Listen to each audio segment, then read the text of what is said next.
Hey guys, welcome back to the channel. This is story about what if Naruto awoke in the Underworld as a devil part 1. Before I start, please do support for more amazing content and comments for part 2. Do consider to subscribe my channel and share my video to your friends and check out the description as well. Let's start the video.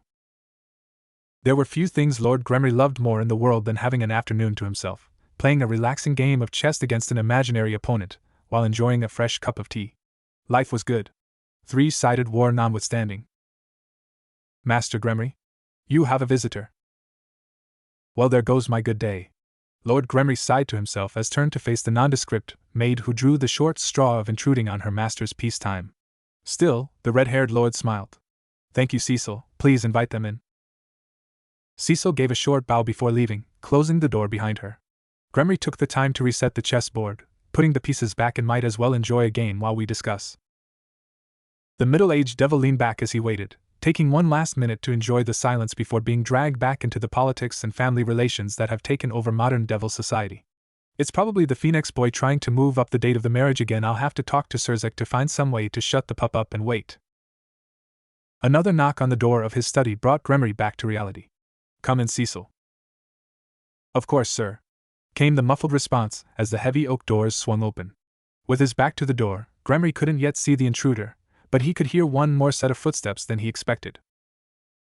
So it's not Phoenix, or he's taken to dragging one of his harem with him at all times. Gremory wiped that thought away, knowing Riser, he'd bring his entire harem instead of just one. Even if it was official business. Once the footsteps came to a rest, Gremory stood up. He didn't want to leave his padded crimson chair, but he couldn't be rude. If they were unimportant devils, Cecil or any of his other maids would have simply turned them away, or at best scheduled an appointment. So when he turned to find a pale-skinned youth staring him down, it only took a brief second to click in the old devil's head exactly who he was talking to. The woman by his side was an even greater hint. The edges of his forced smile smoothing out slightly, into a genuine one. My oh my. The young heir of the GA piece, and his lovely queen. This is a surprise. Please. Have a seat. Would you like some tea and snacks while we chat? The young man simply nodded, his expression hidden by the white scarf loosely wrapped around his mouth and neck, while his companion beamed back, choosing to speak for the both of them. Thank you, Lord Gremory, that would be delightful. We do hope this doesn't take too long, though. We are aware how little time a devil of your status has for leisure, and neither of us wish to intrude any longer than absolutely necessary. The young woman bowed at her waist, the bound tips of her hair brushing against her light pink kimono, before the pair took their place across from Lord Gremory on a crimson couch. The teenage boy sparing the chessboard a quick glance before his gaze settled back on his host. Gremory took his seat with a wave of his hand, as if dismissing the lady's apologies. Think nothing of it. In fact, you are doing me a great service by visiting me today. Simply play a quick game of chess before you leave, and I will consider this a splendid addition to my otherwise boring day. The young man nodded, but chose not to speak, leaving his companion to pick up the slack. Again, thank you, Lord Gremory. Now tea? My son recently sent me a package of French vanilla that he swears by, along with the usual selection. We also have an assortment of baked goods that would go well with it all.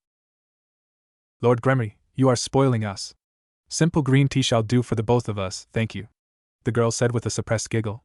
Cecil nodded at the order, and left the room to the three devils. So, my curiosity has been piqued.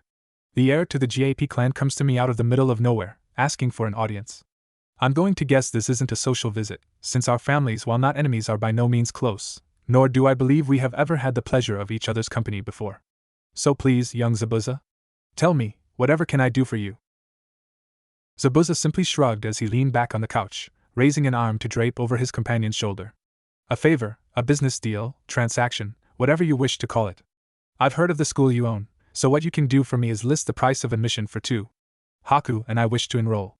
Aside from that, I have nothing else to discuss. Haku gave Zabuza a light backhanded smack to the chest. Now Zabuza, don't be rude. Turning her head, Haku gave Lord Gremory a shy smile. Apologies. Zabuza can be rather blunt. But he doesn't mean to offend. Gremory for his part took it with a smile as he nodded. Getting these two a place would be child's play, and he's already demonstrated his potential in the past. Could be a chance for Rias to make some important allies. No worries, Miss Haku. I am well aware of your king's reputation. But may I ask why you wish to journey to the human world as students? The elder devil asked, raising an eyebrow as he saw Haku's cheeks light up in a small blush. Well, Haku wanted to see what it'd be like to have a normal life for a while. And I am willing to give it to her. Besides, young minds are easier to mold, and the extra energy can be put towards training. Zabuza spoke up as Cecil entered the study with a tray in hand. The conversation settled for a few short minutes as tea was poured and snacks served, giving Lord Gremory time to think. Well, it's not like I see any cons to this arrangement. Some might say I'm showing favoritism, but really, it's just a young heir asking to go to school. Gremory gave Zabuza and Haku another quick look over, noticing how the boy's eyes seemed to be picking him apart. Yes, if I know my little girl, she'll be able to get an alliance out of him. Gremory hid a smile. Or at best, he may join her peerage. Well, by price of admission, I'm assuming you'd come to bribe me? If that's what's needed. Money is no issue, Zabuza said as he leaned back, letting his tea cool down. Not that he had any intentions of touching it anyways. Haku was discreetly checking for poison or other additives, while his attention was stuck on their host. One lifetime of relative peace wasn't going to outweigh another life of caution and blood, especially when they were going to be thrown against devils and angels, fallen or not. In that case, your price of admission is the game of chess I was promised earlier. I'm sure your clan will figure out living arrangements. Another nod and a smile from the pair, or more specifically a smile from Haku and what appeared to be a stoic frown from Zabuza, let Gremory know to continue. Give me a week, and you'll be perfectly set up. Thank you, Lord Gremory. Are you sure there isn't anything else we could do? Like we said, money is not an obstacle. Haku spoke up again, only to have her concerns waved away. No. Who am I to deny young ones such as yourselves a proper education? Now, how about that game of chess? Lord Gremory looked over the chessboard, the game still fresh in his memory, seeing as both opponents had left 10 minutes prior. He was glad to be alone. It gave him time to think and mull over the game. In his long life, Lord Gremory had learned that one of the best ways to judge a person's character was a game of chess. How they played, were they aggressive? Did they take their time to think their moves out? What pieces did they seem to value? Did they focus solely on the game, or did they welcome the conversation and distractions? How did they react to victory? How did they react to defeat? Haku was easy enough to read, and a breath of fresh air against some of his regular opponents. She was happy to gossip, and simply enjoy the game, but her keen intellect showed through as she directed the conversation around as they played, almost using it as a distraction, picking topics he was passionate about to blindside his attention. For every mistake he made, Haku was sure to capitalize on with that same sweet smile. And the worst part is, I don't think she was faking it. The girl even took defeat with grace, lacking the enforced stiffness of those only pretending for the sake of politeness. The girl's words came back to him. Thank you for the game, Lord Gremory. I will take this as a learning experience, and I hope that in the future we'll have a chance to see if I improve. Nice girl. It was the boy he was worried about. He is the deciding factor. The GAPR could be a great ally or a terrible enemy. During the entire visit, Zabuza had said less than in a dozen full sentences, replying mostly with grunts, shrugs, or simply letting Haku speak for himself as he simply observed. If the girl wore a mask of open kindness, Zabuza's mask was blank as a white oval. Didn't help I couldn't see half of his expression. Lord Gremory took a moment to consider if that's why the boy wore that scarf before passing it off as something to determine later. No, he had more important things to worry about as he finished his cup of tea. The boy was an unknown aside from his reputation. Specifically how violent he'd get to defend his queen. Wonder if he's inherited the abilities of the GA piece. Alas, time shall tell. Lord Gremory flicked his king piece over with a fond gentleness before standing up. He needed to take a walk and enjoy some fresh air before he lost track of time in his small study. 2 wins. One earned with pride from a beautiful young lady, and another simply taken by a boy in a mask not caring if the game was won or lost. Well, Zabuza, what do you think? Haku asked as the pair continued their observation of the boy with the weird power inside of him. Hell will freeze over before I willingly waste an even single pawn on him. Zabuza ground out. He didn't care what his gut was telling him about the kid's potential. He had nearly a full day's worth of observation in the back of his head screaming one word. Pervert. Zabuza would sooner eat his own scarf raw than put the brat in a position with extended exposure to Haku. 'Cause either way, he'd get himself killed. And frankly, it was bad etiquette and a waste of time to kill one of your own pawn. Someone is approaching the target. Haku whispered to her master from their hiding place behind a tree. A simple illusion spell, and no one could even tell the tree seemed to have gained some odd-shaped growths on the side.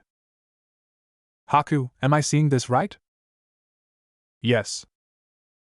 What does a fallen angel want with the pervert? Zabuza mused, as the girl confessed to the brat. Something was up, He just didn't know what yet. Haku, follow the target at a distance, and see if you can find their base of operation. Disengage at the first sign of detection. Right now we are the unknowns, and I plan on keeping it that way. Understood, Zabuza. Haku nodded before leaning over to give the taller man a kiss on the cheek. If they have any sense, I won't be back in time to help with dinner, so I hope you don't mind waiting. Zabuza just grunted, drawing out a small giggle from his female companion. Not the time, Haku, we are on the job. Hi, Haku grinned as she disappeared in puff of smoke to track down her target. Apparently Ise Sekuen had a date tomorrow. Wonder if Zabuza would agree to a date sometime this week? She thought as she cast another illusion spell over herself to blend into the crowd with her target in sight. Well, we could have date night tonight, Haku smirked. That seemed like a good plan in her mind. After all, they hadn't had one in the past week, so why wait any longer? Zabuza slowly shook his head once Haku was gone. That girl was going to be the death of him one day with the damn teasing. Well, just be glad you have the chance to be teased. The swordsman reminded himself before dispelling the illusion spell, stepping back onto the road.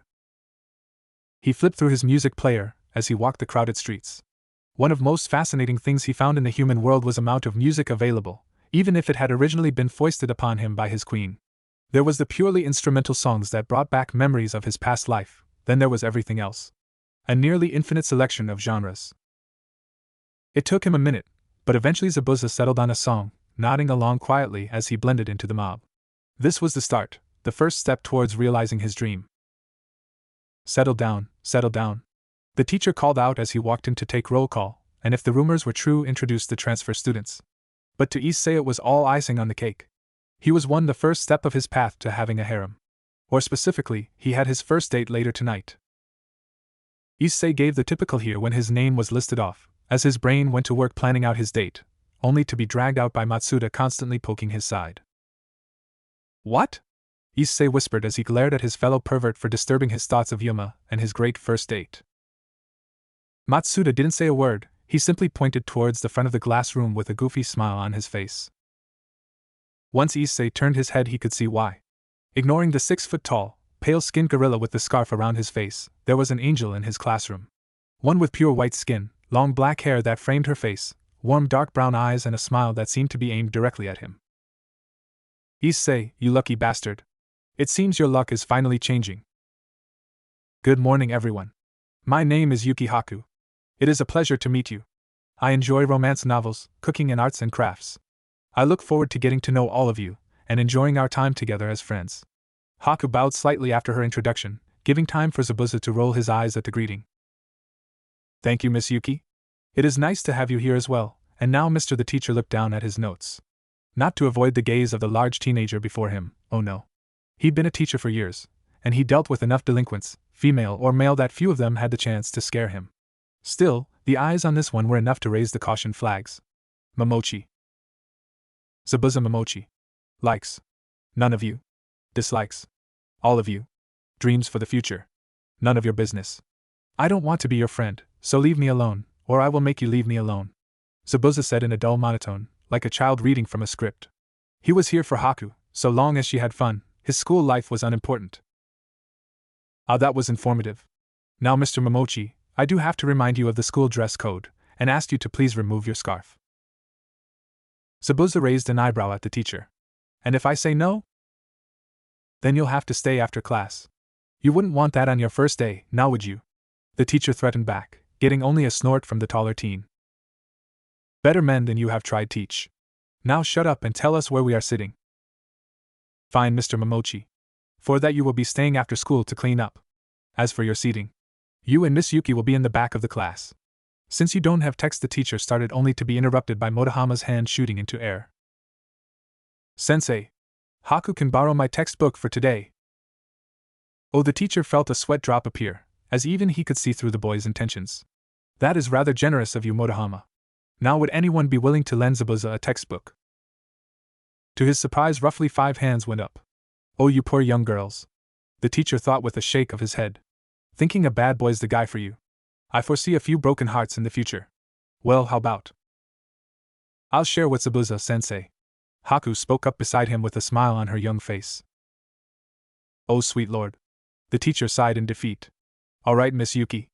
Please take Motohama's textbook, and take your seat. We've wasted enough time as it is. So, Motohama. Report. Issei asked as he took his seat for lunch, and the daily meeting of the perverted trio. The topic of today's meeting? The 3 sizes of the beautiful new transfer student, and complaining about the sudden popularity of the dusk-skinned gorilla that came with her. B85H55W 82 cm. Motohama pushed up his glasses as he listed off his measurements, with pride. Matsuda nodded as he stroked his chin, deep in thought. Not too busty, and for her size it works. Any ideas on what the color of her panties and underwear? White. Issei spoke up with finality. An angel such as her would wear only white. Che.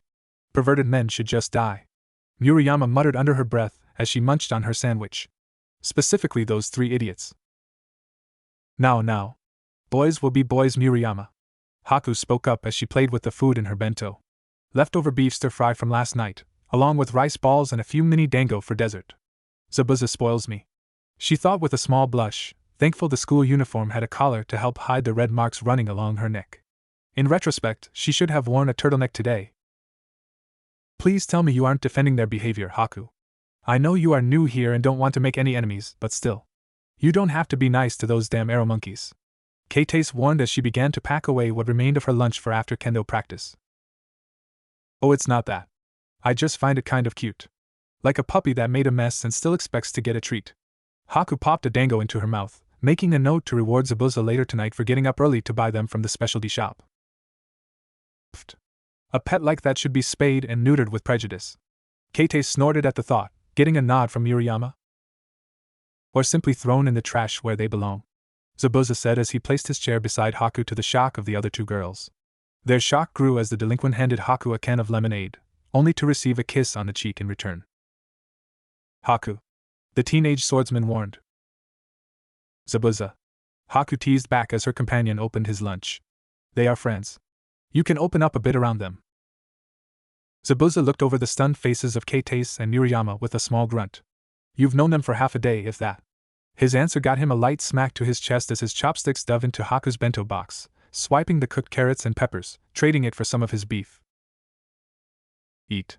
You're looking too thin lately, he commanded before starting himself, tuning out the conversation of the ladies to listen to the perverted trio, and keep a tally of exactly how many times they'd have to die to soothe his bloodlust. So how do you 2 know each other? Murayama asked as she looked over Teen across from her. The academy uniform doing little to hide his muscular physique.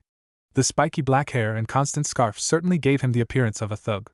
Wait, how is he even eating? Zabuza and I are partners. Haku answered with a bright smile on her face, to a blinking Keitase, while Murayama kept an eye on Zabuza. His food was held in the chopsticks one moment, then next it'd be gone and Zabuza's jaw could be seen moving. What? Haku hid a grin at Murayama's attempt to catch Zabuza in the act of eating. To this day she wasn't completely sure how he managed to make his food disappear. Partners as in boyfriend and girlfriend? Keitase spoke cautiously, not knowing what the reaction to the question would be. Though she knew a few girls would pay an arm and a leg for this kind of information. He'd only been here for a few short hours, but the rumor mill had already spun a tale of forbidden love between the school's Prince Yudokiba and the mysterious transfer Zabuza Momochi. Some say they were childhood friends, separated in a tragic move, only to be reunited through the power of love and fate. Others claim them to be a modern retelling of Romeo and Juliet in life. The number of different theories and stories grew by the hour, to the point even Keitase couldn't keep half of the tales straight in her head. There was one constant though. It was a general agreement that in the love between Yuto and Zabuza, Zabuza was the top. Yes. Yes, we are. Oh. Well then. Keitase sighed. Guess I got the job of crushing everyone's dreams. Haku nodded as the conversation lulled, allowing her to finish her lunch. Even the beef. Chicken is still better in stir-fry, she thought as she remembered the small argument the pair had last night as they discussed the differences between beef and chicken stir-fry. Sadly, she lost that night. Least it's not rabbit. The one meat Haku would eat in only the most dire circumstances. Today was fun. Zabuza just snorted. To him it was like the academy all over again. Just worse. At least in the academy they taught something important, how to survive, instead of algebra and calculus. The former Miss Ninja saw a lot of cheating in his future. Specifically copying Haku's work. Oh, don't be like that. You had fun too. Haku grinned as she slipped off her school's slippers. Frankly, the whole practice confused her, but she put it down to cultural differences. Excuse me, are you two Zabuza Momochi and Hakuyuki? Great Zabuza turned to find himself looking down on some blonde-haired pretty boy. And if we are? I was sent here by my club president to see if you had time for a chat. Not interested. Zabuza waved the boy off as he stepped around him, not sparing the kid a second glance. Devil or not? Please? It'll only take a moment. Miss Gremory really wishes to welcome you to the school. That stopped Haku in her tracks. Zabuza, why don't I start dinner tonight, while you talk to the Gremory heir? Zabuza glared at Haku, not liking what she was asking him to do. They had each other's back after all. Are you sure you can handle it by yourself? Haku nodded with a reassuring smile, leaving Zabuza to only sigh. Fine. Just be careful. I don't know how sharp that new knife is, and I don't want you getting injured. The blonde whispered a quiet thank you to Haku, who only smiled back. Alright, fuckboy.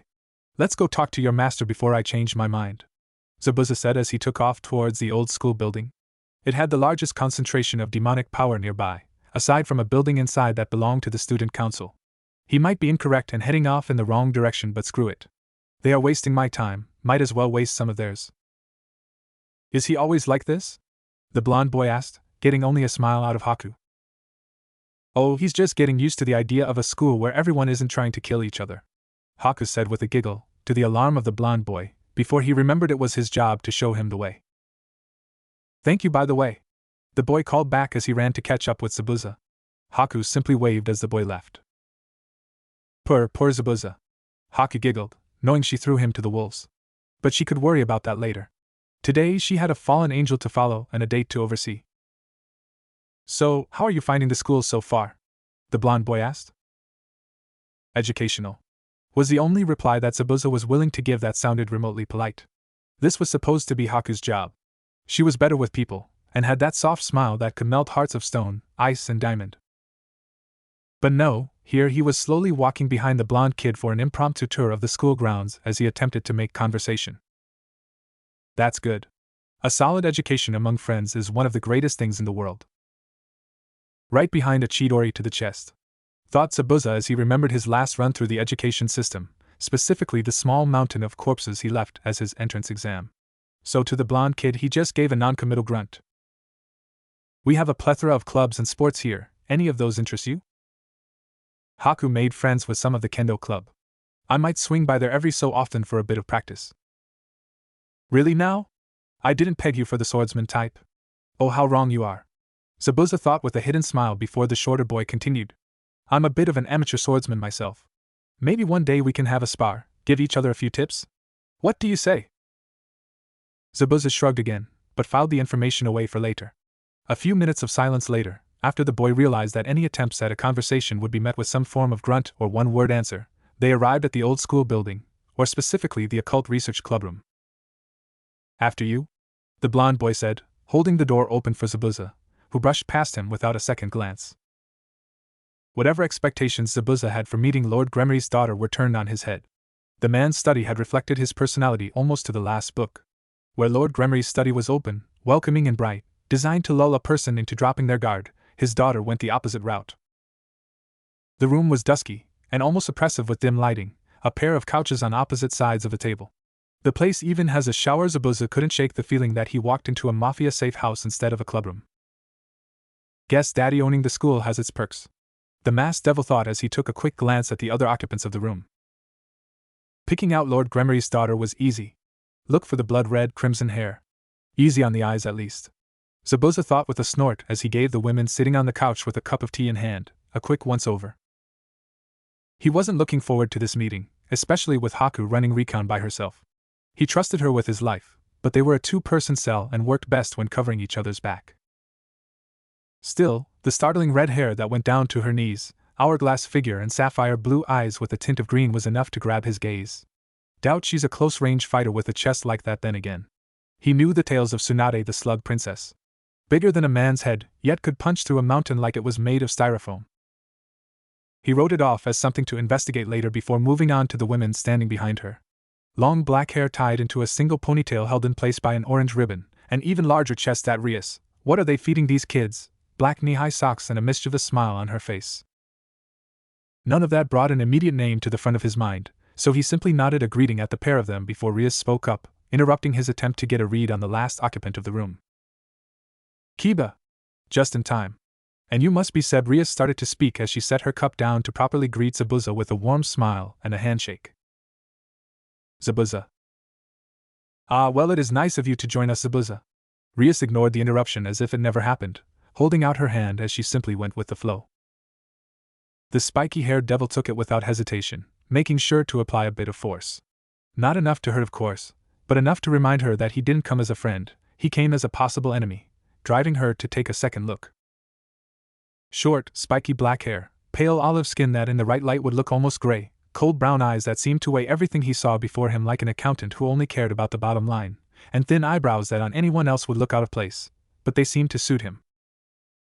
Of course, that also led to the natural curiosity, and a question many before her had asked themselves. I wonder what he looks like without the scarf.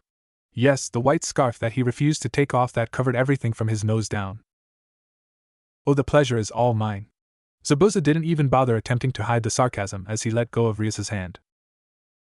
Well, I assume introductions are in order. I am Rias Gremory, as you probably know.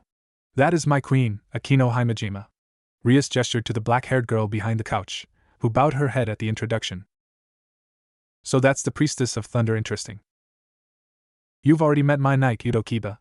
Rias's hand moved to point at the blonde boy that led him here. Zabuza took another peek through the corner of his vision. In his opinion, the boy was a twig, but he wasn't something to be written off. Haku was a twig as well, but she was still the scarier half of the dynamic duo.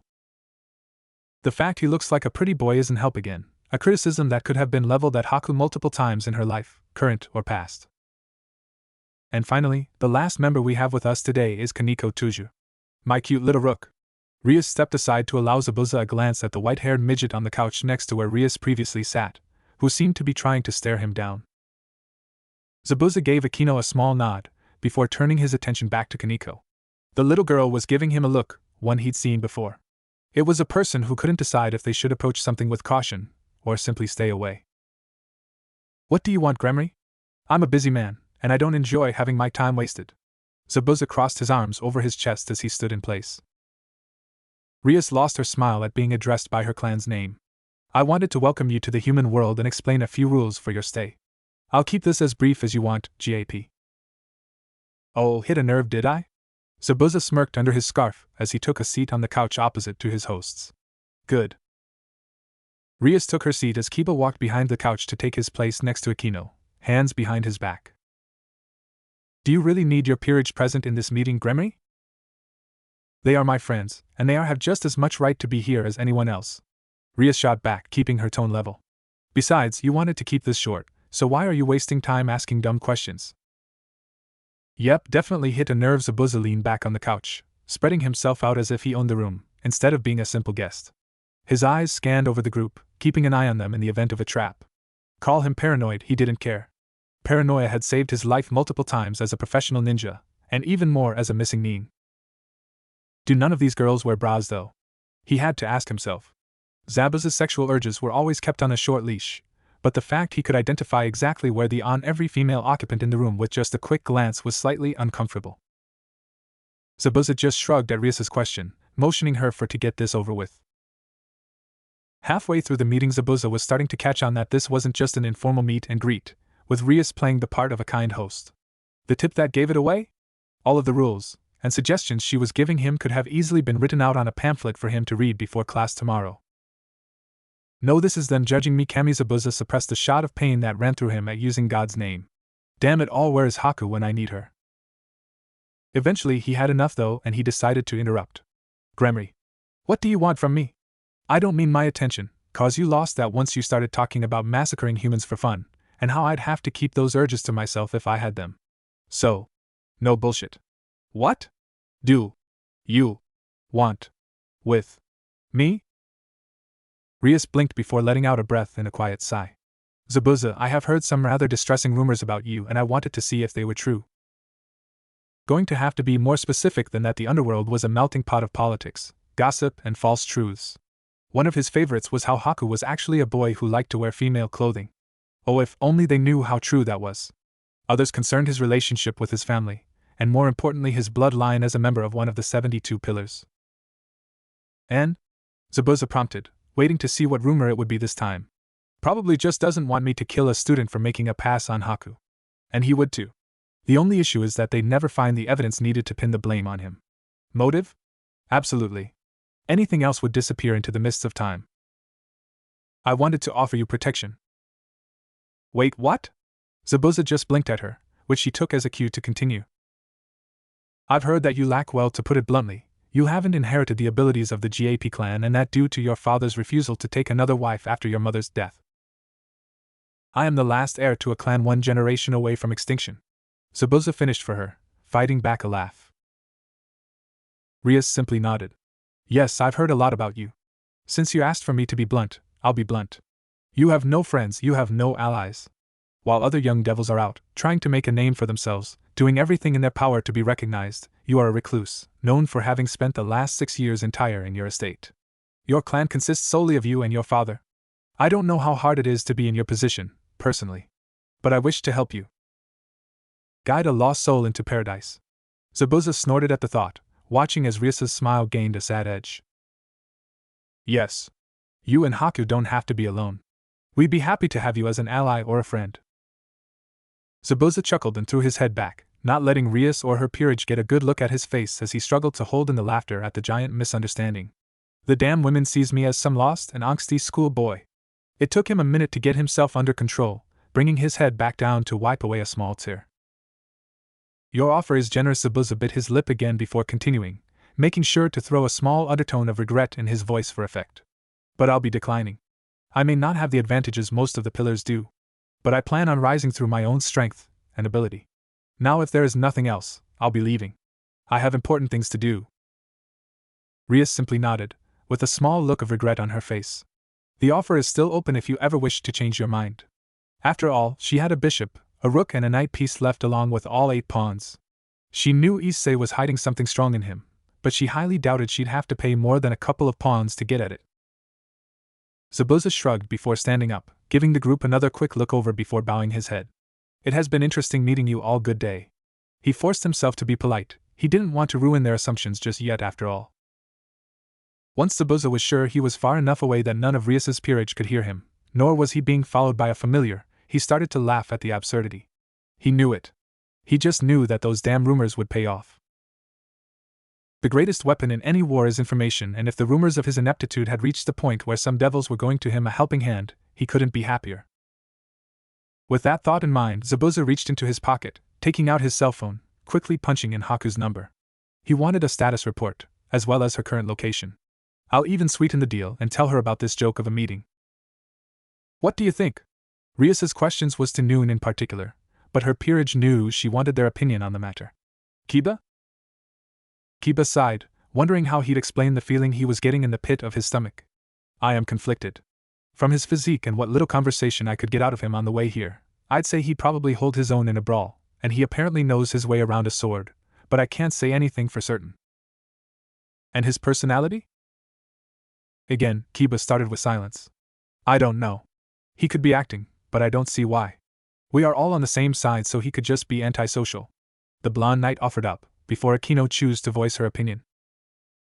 He's wearing a mask. I just can't tell about what he doesn't care for formality. That much is obvious, but I don't know if the hostility is a defense mechanism or if he also doesn't care what people think of him. We simply don't know. Has Sona shown any interest in him? Rias shook her head at the mention of her best friend and rival. No. She said she's content to observe as things come up.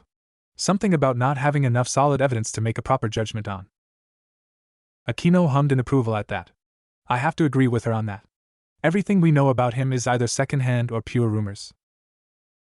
Dangerous. Kaneko spoke up, drawing the attention of her friends. What do you mean, Kaneko? Kiba scratched his chin, trying to think of anything in the past hour or so that could be an indication that Zabuza was dangerous. Nothing came to mind.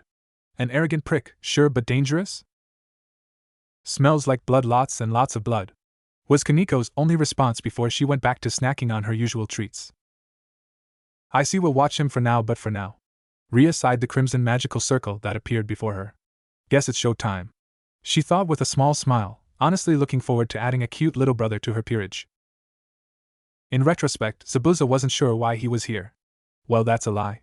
He knew exactly why he was here, sprawled out on a tree branch as he watched 3 fallen angels get nearly blown to oblivion by the destructive power of one, Rias Gremory, through the scope of a modified sniper rifle. Personally, he thought his fellow devils, even the angels, fallen or not, didn't put enough faith in a gun.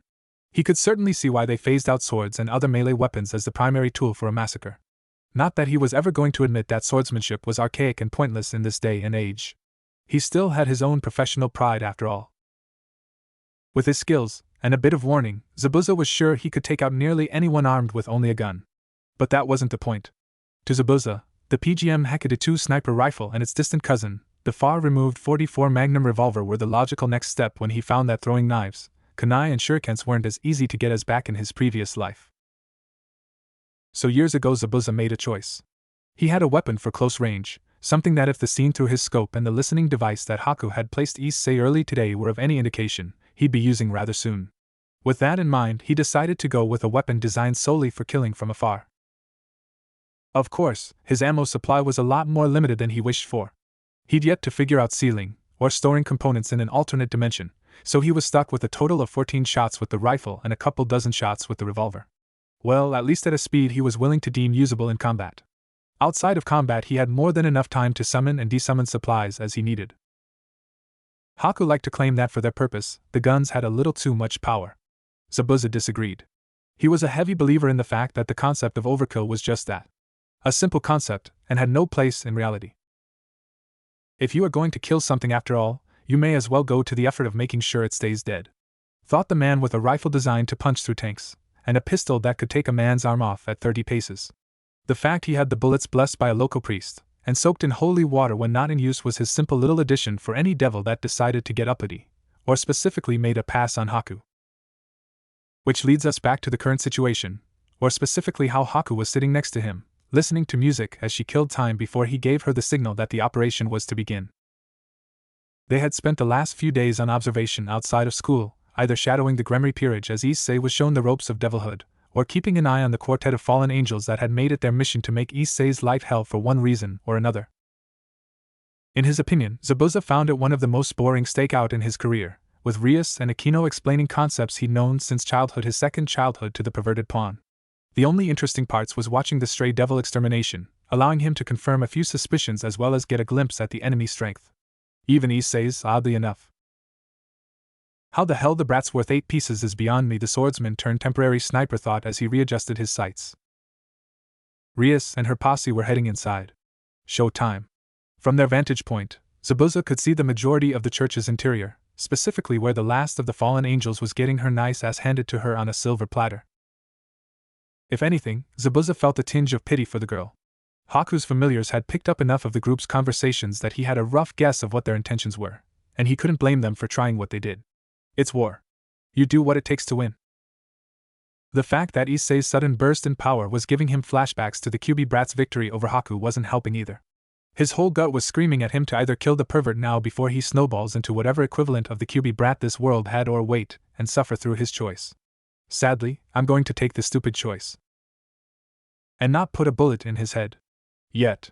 Not put a bullet in his head yet. Zabuza gave Haku's leg a light tap, drawing her attention out of whatever sugary love song was currently tainting his beloved music player. Take the rifle, you know the drill, he said as he stood up, Haku giving him a quick kiss on the cheek for good luck before he took off towards the church, in the process of making quite possibly his second biggest mistake of the night. Least I got a kiss before my execution, Zabuza thought with a grim chuckle. Haku watched through the scope as Zabuza quickly raced through the trees, sparing the church a quick glance, wincing as a particularly nasty punch caught the fallen angel, Rainer, her name's Rainer, in the face.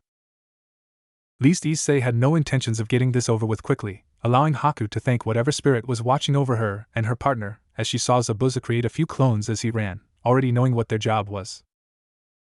With one last glance at Zabuza, Haku leveled the rifle back towards the church, putting the red-haired scalp of Rias Gremory in her sights. I didn't believe him before, but is she really not wearing a bra?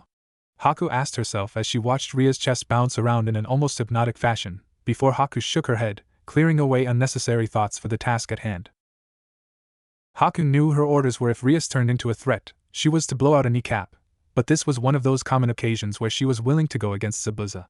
If Rias did anything more than scratch Zabuza, she was getting an anti-armor round right between the eyes, faster than she could say "Hail Satan, repercussions be damned."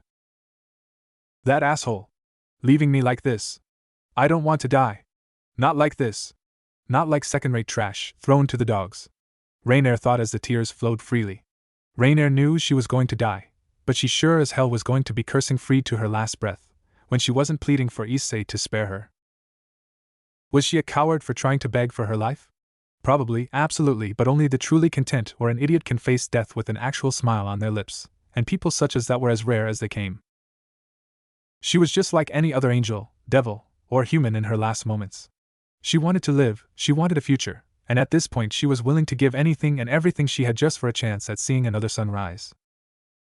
So it really came as no surprise to her that the moment the red-haired bitch agreed to kill in place of Issei, that as soon as the glowing, crimson magical circle appeared before her, she, a fallen angel, gave one last prayer to a god that had long since forsaken her as the mass of pure destructive power came to finally end her.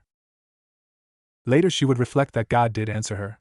In a pair of baggy pinstripe pants that threatened to slide off his waist in a light breeze and a set of cow print arm warmers, but he answered her prayers. Rias blinked at the scene before her. She had just annihilated the last of the fallen angels who had the audacity to try to hurt one of her servants. There was nothing left of the women that killed her cute little pawn not once but twice. Nothing but ashes and smoldering marble. Sadly, that was not the reality before her. No, instead of black marks and ruined floors, there stood some monstrosity of a steel embedded directly between her and Rainier, its presence almost mocking her since she hadn't even seen or heard any indication of the weapon's arrival. By the stunned faces on her peerage, she wasn't the only one.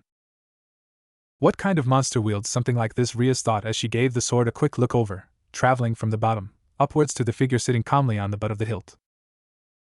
The tip of the blade had sunk into the marble floor a few inches, but even then she could still see the circular cutout near the top, wide enough for a person's head to fit through with ease. It must be at least 6 feet tall, and it's almost as wide as my hips, Rias thought as she took in the bone-white edge and dull gray center, working her way up to see the semicircular notch closer to the handle. This was a sword that with a decent amount of strength behind it could cut through her with ease. The worst part though was the aura that seemed to radiate from it, a dark purple miasma that seemed to dance in loose swirls around the blade. Rias even swore she saw a face grinning at her in the transparent clouds. Zabu's Kiba finally found his voice, even though he was the one examining the blade the closest. He didn't even have to touch it to know what it was. A demonic sword, and a particularly nasty one at that. Rias looked up, and sure enough there was Zabuza, feet on the guard of his blade as he lightly rested against the tip of the handle. "Yo," Zabuza said while doing his best to imitate the smile Kakashi gave his brats before getting his weak ass thrown into the water prison technique. Again Rias could only blink. She couldn't think of any reason why Zabuza of all people would be here. The fallen angels were obviously working by themselves, and he shouldn't even know about the fight tonight with the barrier up. But there he was, sitting on the sword, looking down on them like it was the most natural thing in the world. Hell, he's not even in uniform, she thought. And she was right.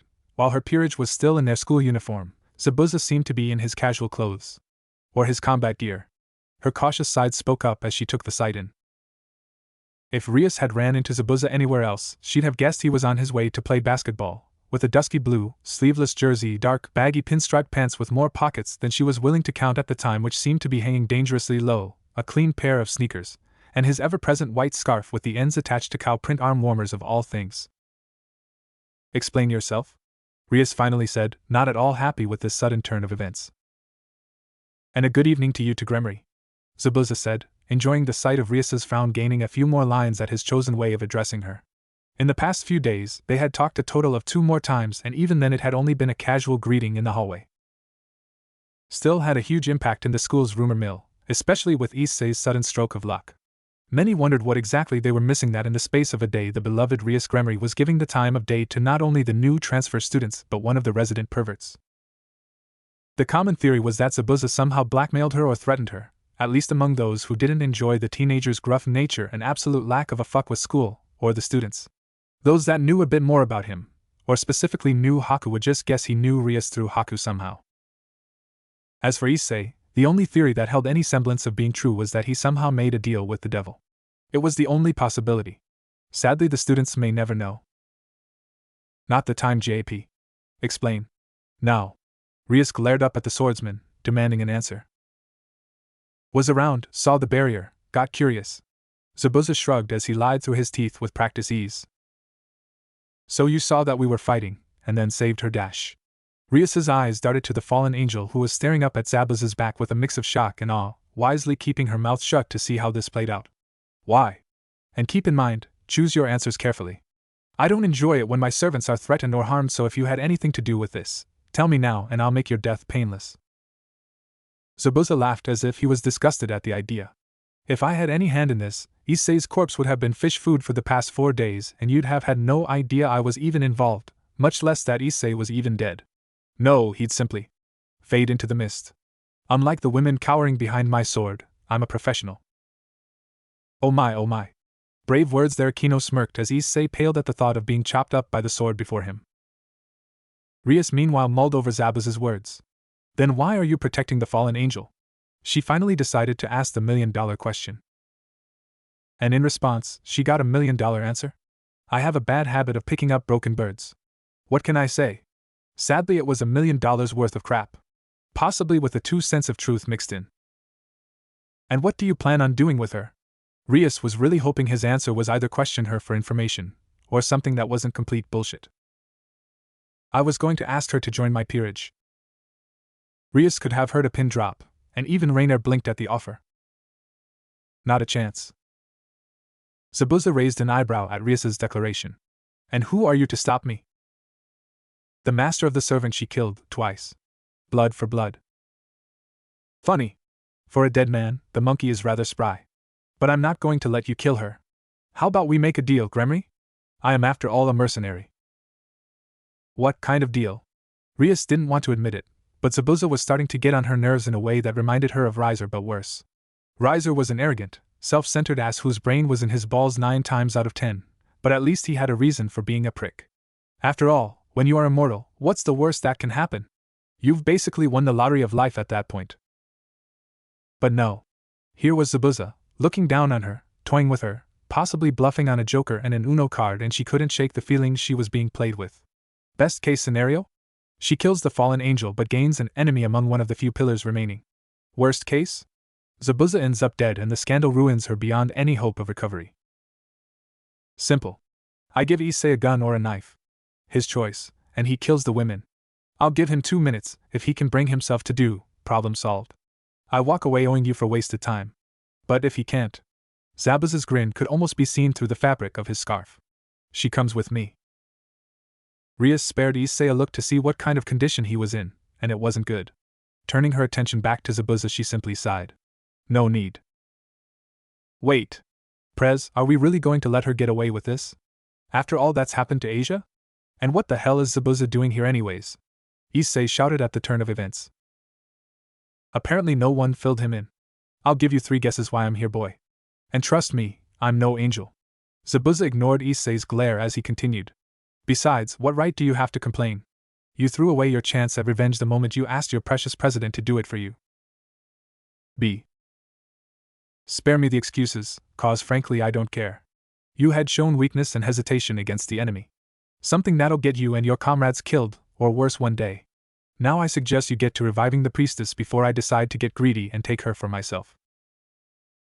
Why, you gorilla bastard? Issei, enough. Grab Asia. We'll talk about this later. Rias spoke up, her tone not leaving room for her pawn to argue. Fine, Prez. Issei sent Zabuza one last glare before walking over to where Asia lay. With her eyes closed, she almost seemed asleep. Rias looked at the retreating form of her pawn, before turning her head to Akino, hoping she had any advice or an alternate course of action. This whole thing leaves a bad taste in my mouth. Sadly, her queen only shook her head, and Kiba had gone back to staring at the sword like it was a puzzle box that he had to solve. This isn't over, GAP, the Gremory heir warned, getting another snort from Zabuza, not having moved an inch from his precarious seat on his sword. We'll talk tomorrow. Gremory, a bit of advice. If you are going to kill someone, make sure you burn the body beyond a crisp instead of leaving them for dead. After all, we are all devils, and some of them might be willing to sell their soul. Zabuza huffed out as Rias summoned the magical circle to take her peerage back to the clubroom. The redhead gave him one last glare before disappearing into a flash of light. So Zabuza was it? Rainier finally spoke up once the devils left. Women, can you walk? Zabuza didn't even turn to face her, still sitting on his sword, staring at the spot Gremory and her peerage left from. Rainier tried to stand up, making a valiant attempt in her own opinion, but found it in vain as she fell back to the floor, landing on her ass. Least it's not my face. After all, she was going to be joining this man's peerage. The least she could do is not embarrass herself any more in her attempt at a first impression. I'll take that as no. Zabuza finally decided that it was time to go. He didn't want to leave the device unattended, just for the sheer value it held. He could outfit an army with the damn thing if he had enough time. Find the sacred gear, and find someone who can actually use it with competence. Zabuza wasn't a firm believer in fate, and thought the god who was willing to give away items of power such as a sacred gear to any old chump deserved to be pushing up daisies somewhere. Zabuza flicked his wrist, a murky purple magical circle appearing under his sword to put it back in storage as he picked Rainier up in a bridal carry, the fallen angel unable to meet his eyes for some reason. The remains of the church door stood little chance against Zabuza's foot as he kicked it down. Could he have teleported back home? Absolutely, but that'd be taking the easy way, and he could use the exercise after a week of stakeout and info gathering. Not that she weighs any more than half of Kasumi. Zabuza snorted as he leapt from rooftop to rooftop, ignoring the wind and the weird looks from Rainier. Haku and the clones will be back home by now. Guess that only leaves the fun part, the swordsman thought with a tired sigh, kind of wishing today would just end. Haku purred quietly as she shifted around, still half asleep from a tiring night of assisting in healing 2 people back from the brink of death and another from a beating that made death look like a mercy. Zabuza's clones had done their job bringing back the fallen angels to her for aid. Ugh, too early, the small devil thought as she cracked an eye open to glance at the clock. 6 in the morning? Going back to sleep now, night-night. Haku yawned as she put her head back down on her favorite and only pillow, Zabuza's bare chest.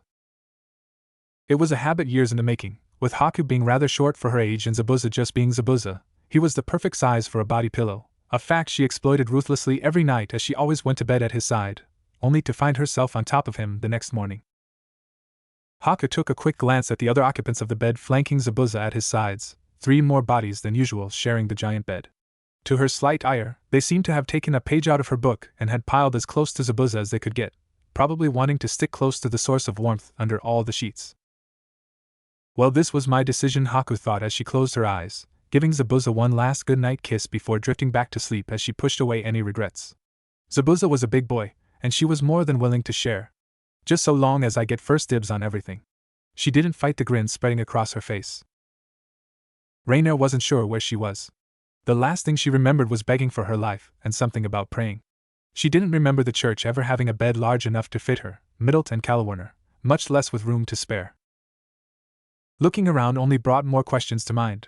The walls painted a deep ocean blue, with an ornate wooden nightstand on either side of the bed, but aside from the dull white carpet flooring and pair of windows letting light in, it was rather Spartan place. As Rainier stretched, letting out a quiet yawn, the events of last night came flooding back to her, specifically the part where she was rescued and carried across town by some handsome devil. Literally. Who apparently lived up to his race's reputation for perversion by having stripped her down and changed her clothes while she slept. Glancing over at Middlet and Calawarner for the second time showed that they too had been stripped down, the trio wearing nothing more than loose-fitting t-shirts with the names of vaguely familiar human bands printed across the front. On Middlet it was fine, the hem of the shirt came down almost to her knees, but Rainier could see a few issues for herself and Calawarner. I'm fine with my body, but I am not going to indulge some weirdo's fantasy of walking around like this for long. It's not like Fallen Angel didn't mind, it's just that she didn't expect the stranger to be so bold. They'd barely met, and he'd already seen everything. A girl had to have some mystery after all. She'd only transformed in front of Issei the first time as a small mercy to a dying man. Let the pervert catch a glimpse of a beautiful woman once in his life before being tossed aside. But no, fate had other plans. Specifically getting thrown out of the Fallen Angels for doing her duty, or at least trying to go above and beyond. Well, screw Azazel and Shemhazai, I have a new master now. Rainier thought with a satisfied smile. A master that might actually appreciate her effort. Middlet groaned as she sat up, staring at the room blankly. Is this the afterlife? A rather foolish question from an angel, but Rainier didn't comment, seeing how the girl was half asleep. Well, Rainier's here, so it's probably hell. Calawarner didn't even look up as she spoke. Shut up, hag. Brat. Middlet just giggled at the exchange before getting a glare from the elder women which quickly shut her up, but not before she stuck her tongue out at the pair of them. Silence descended over the trio as the question Middlet and Calawarner wanted to avoid for as long as possible hung over the group. It was Calawarner who finally broke the silence after 10 minutes of the ladies collectively avoid each other's gaze. We failed, didn't we? Rainier simply nodded. And Donasek? None of the ladies particularly liked the single male of their group, but he was still a comrade, and they hoped he'd at least gotten away or something. I don't know honestly. I see. What are we going to tell Azalel? Calawarner went straight to the next awkward question, but before Rainier could mention she had technically changed sides, Middlet spoke up. Screw him. All we tried to do was help, and he kicked us out. Frankly, I'm happy we failed. Now I can spend my days doing something fun instead of listening to those stuffy old men boss us around. We can't just leave him like that. After all, he must have had a hand in saving us, right, Rainier? Calawarner turned towards the unofficial leader of the group. After all, in her mind the only one who'd save them is a fellow fallen angel. Specifically one acting under Azalel's orders in light of their attempts to get back in his good graces. Well, Rainier avoided the older angel's gaze, not wanting to be the one to break her heart, and apparently the universe was on her side as the door behind her swung open. It was times like now that Zabuza was regretting his decision to not include a guest room on the list of requirements for his base of operations in the human world, or at least not soundproof his room. In hindsight it made sense, but back then he just assumed that he'd find a human that already had a home. At worst, he'd find a single individual who could sleep on the couch for a night until other arrangements were made. He did not expect two half-dead fallen angels with their chew toy of a leader having to crash on his bed. The kicker was that Haku wouldn't let him sleep on the couch, saying something about any of them being offended about waking up in bed with a stranger was their own problem for nearly getting themselves killed, along with a whispered statement asking the world who wouldn't want to wake up next to him. Funny how the more things change, the more they stay the same. Even in his second run-through, he still couldn't quite understand how Haku's mind worked. It's just too nice. So there he was, standing outside the door to his room, fresh from his shower, wearing nothing more than a gray towel wrapped around his waist, praying to Satan himself that his guests were still asleep so he could grab a pair of sweatpants. Shirts are always optional. Unfortunately, his prayers went unanswered, for as soon as the door was open, 3 sets of eyes were staring at him. Well, 2 were staring at him, and 1 was trying to decide whether to stare or try to look at the ground. Good. Food's downstairs. Now out, I'm getting changed. We'll talk over breakfast. Zabuza said without missing a beat, like it was standard for him to walk into a room of scantily clad women, half naked, while demanding them to leave.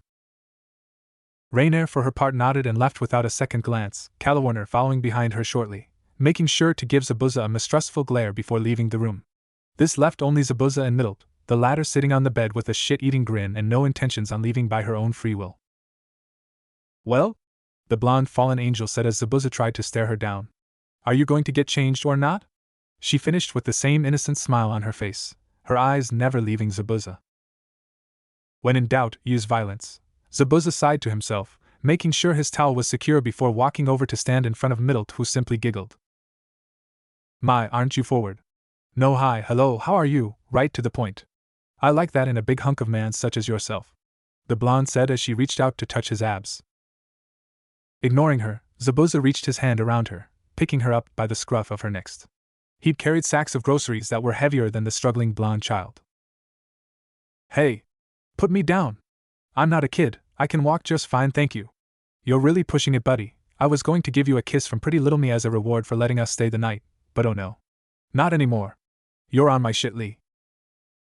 Zabuza dropped Middlet on her ass outside his door, before closing it without a second glance at the angel's pouting face. Ah, just in time. Come, don't be shy, we have plenty to go around. Haku smiled as she saw the 2 older fallen angels come down the stairs into the kitchen.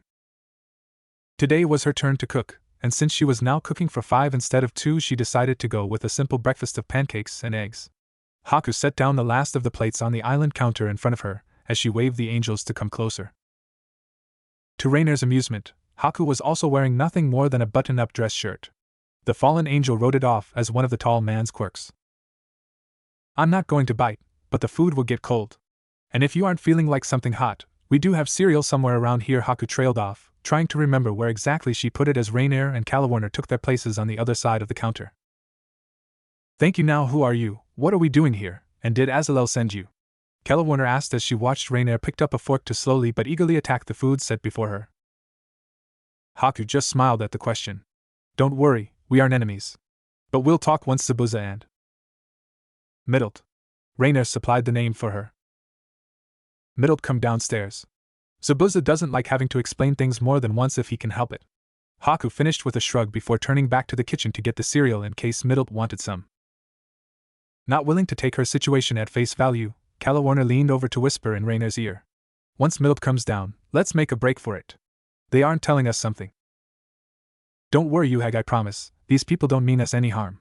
If they wanted us dead, they'd have left us to the Gremry bitch, was Rainer's hushed response as she glanced around the large room that took up the majority of the first floor. While the bedroom they awoke in only had the bare necessities, the room they sat in now definitely had some work done on it. The room was split into two halves, separated by the marble-topped counter she sat at. On one side was a full kitchen with white tile flooring and light blue walls, while behind her was 3 couches set up in a horseshoe shape, centered around a large television, with polished hardwood underneath. That wasn't including the multitude of pictures she'd passed in the hallways or in the room itself, all of 2 people, one with a bright smile on her face at all times, and the other hidden under a white scarf. Obviously my new master isn't strapped for cash, Rainer thought with a smirk. Now if only he could have went the extra mile to get us a pair of pants. The fallen angel's smirk disappeared as quickly as it came up. After all, the breeze wasn't exactly pleasant. Haku seemed to notice her discomfort. Don't worry. I was the one to change you. Zabuza is a lot of things, but he'd never do that to a girl. You aren't his type after all, she said with a reassuring smile, that still drove spikes into the fallen angel's heart. Not his type? Is he gay? 'Cause in Rainer's humble opinion of herself, she had the body of the perfect woman, and if someone couldn't see that, they needed to get their eyes or taste checked. Regardless, she had to ask. What is his type then?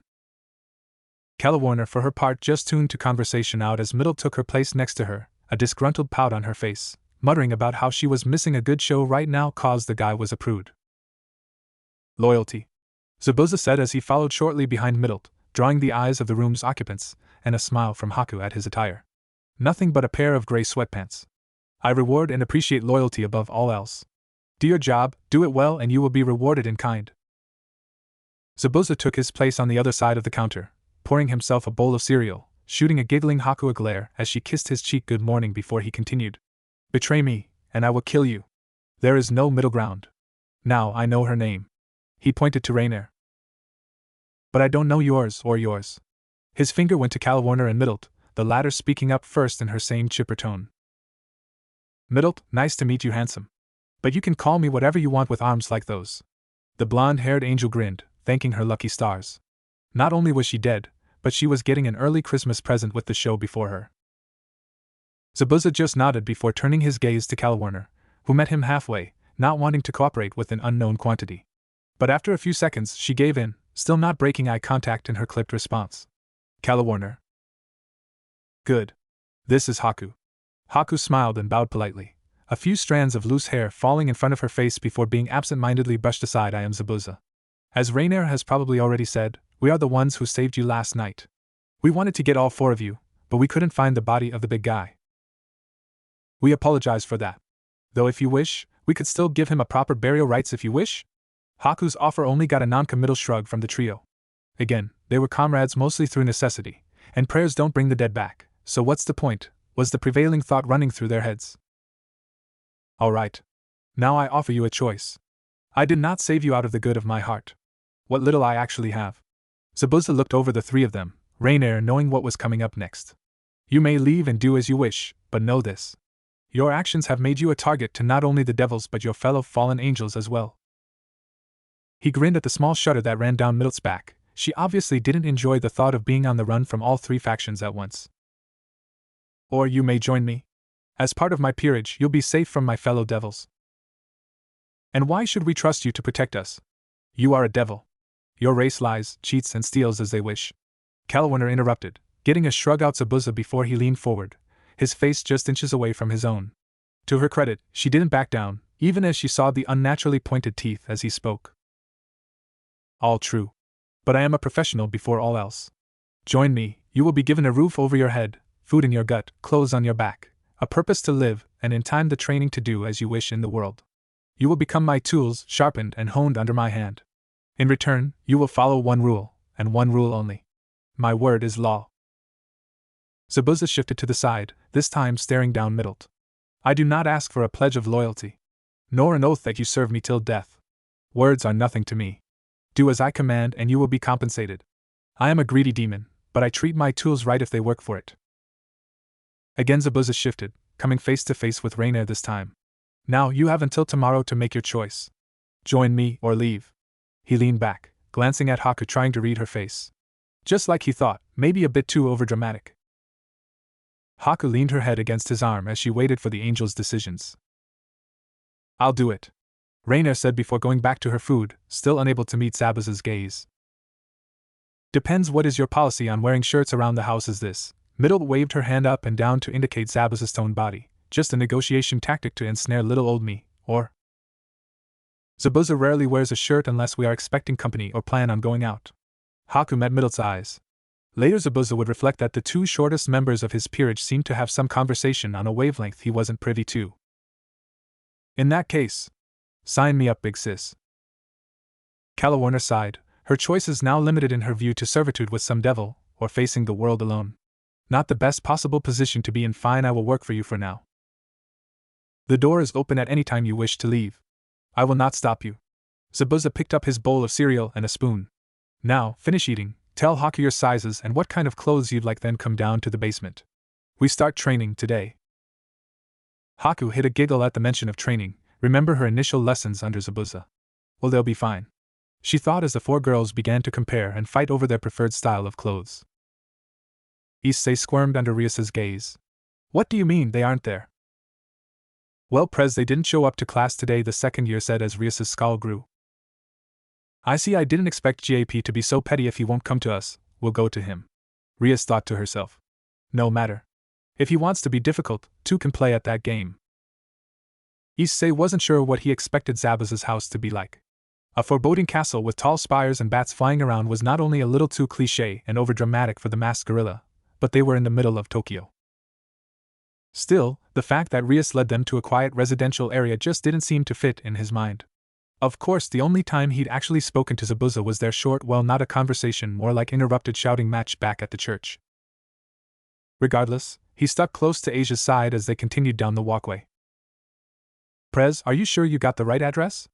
Issei finally asked as the Gremry peerage stopped in front of the plain two-story house. I'm sure this was the address in the registry, was Rias's response, even if she didn't believe it either. Thankfully the universe sent them an answer. Hey you punks! No loitering or I'll call the police! A shrill voice called out from behind them, startling Issei while the rest simply turned around to look at the old lady. I'm sorry, ma'am. We were just looking for a friend's house. You wouldn't happen to know if this is the home of Zabuza Momochi? Rias asked with a polite smile. The woman's demeanor changed at the question, her frown gaining a playful edge. Friends of Haku, are you? Yes, that's their house, she said before turning on her heels to yell at her own house. Haku! You got friends over and they are looking for your delinquent boyfriend. An impressive set of lungs on her was the collective thought at the shouting, while Kaneko covered her ringing ears. The door opened, Haku peeking her head out. Auntie, please don't shout. You know how Mrs. Tamaki's been lately with. Auntie simply waved Haku's accusations away. In my day, a bit of shouting would do a young mother good. Now scoot. You got friends over. I'll finish the baking myself. I need an excuse to get you out my house. You're spoiling an old woman to death. I do my best, Auntie. Haku smiled back as she stepped outside in a chocolate and flour-stained t-shirt and jeans. If you need anything. Yes, call you. You're giving me a toothache, Haku. Go see the brats want your hoodlum of a husband for. Not my husband, Auntie. Haku blushed at the accusation, getting a snort from the elder woman. Yet, Haku. Yet. I've seen the way you look at him. He's wrapped around your finger, and you know it. Now get. I got a cake to finish. Auntie gave Haku a swift smack to her bottom before going inside to finish messing around. Haku brushed herself off before smiling up at the Gremry peerage. Good afternoon, how may I be of assistance? We are here to speak with GAP. Rias decided to cut through the pleasantries. Haku seemed nice, but she wanted to get things sorted out before anything stupid happened to her peerage. Then please follow me, was Haku's response as she led the group across the street. 20 minutes later, and Zabuza stalked into his living room where the Occult Research Club was waiting for him. It didn't take an expert on body language to know that Zabuza wasn't in the best mood, After all, why would he be? Wasn't like he was interrupted during the first training session with the members of his peerage? The training session where he put them through their paces, pushed them to their limits to best examine them. Figure out the specific areas in need of improvement the most. Well, aside from battlefield practicality. Rule 1, it's just as satisfying to laugh and taunt your enemy's corpse than it is to taunt a still-breathing one. Safer as well. But no.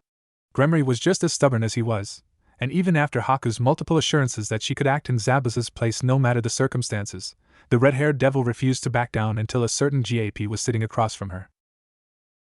To avoid any future misunderstandings, were her exact words. And what a load of Zabuza reined himself back in. He was in control of his emotions. Even if things weren't going as planned, he'd manage. Least we got one solid addition from all this. The cross. The large, glowing cross with the ability to steal sacred gears that he'd carried back, now stashed in one of the various hidden storage rooms built into his underground training facility. Paranoia, thy name is former ninja of the Bloody Mist, Zabuza Momochi. Overkill? Was something like that? Not a chance. So Zabuza walked slowly, deliberately to the center couch, almost cracking a smirk as he saw Issei's eyes widen with first perverted glee at the sight before him, before rapidly switching between fear and anger. The young former priestess, well, that was easier to describe in Zabuza's eyes as the girl tried to get even closer to Issei. Scared shitless, or looking like she'd seen a ghost. Take your pick. Still, the fact the boy didn't hesitate to put a comforting hand on her arm was worth something. Akino and Kiba simply narrowed their eyes as they recognized the occupants of Zabuza's arms, while Kaneko and Rias managed to keep up a mask of indifference. With no further prompt, Zabuza dropped a half-naked and groaning Rainier onto the couch, before dumping Calawarner on top of her in a similar state.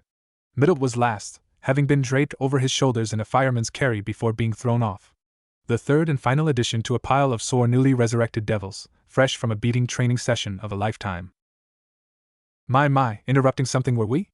Akino teased as Middle gave her the finger, Calawarner mumbled various curses and Rainier tried to look threatening. Being dogpiled by two other people, while dressed in nothing more than a simple red sports bra and neon pink short shorts, her fellow fallen angels wearing similar outfits, did little to enhance the I'll kill you image she was going for.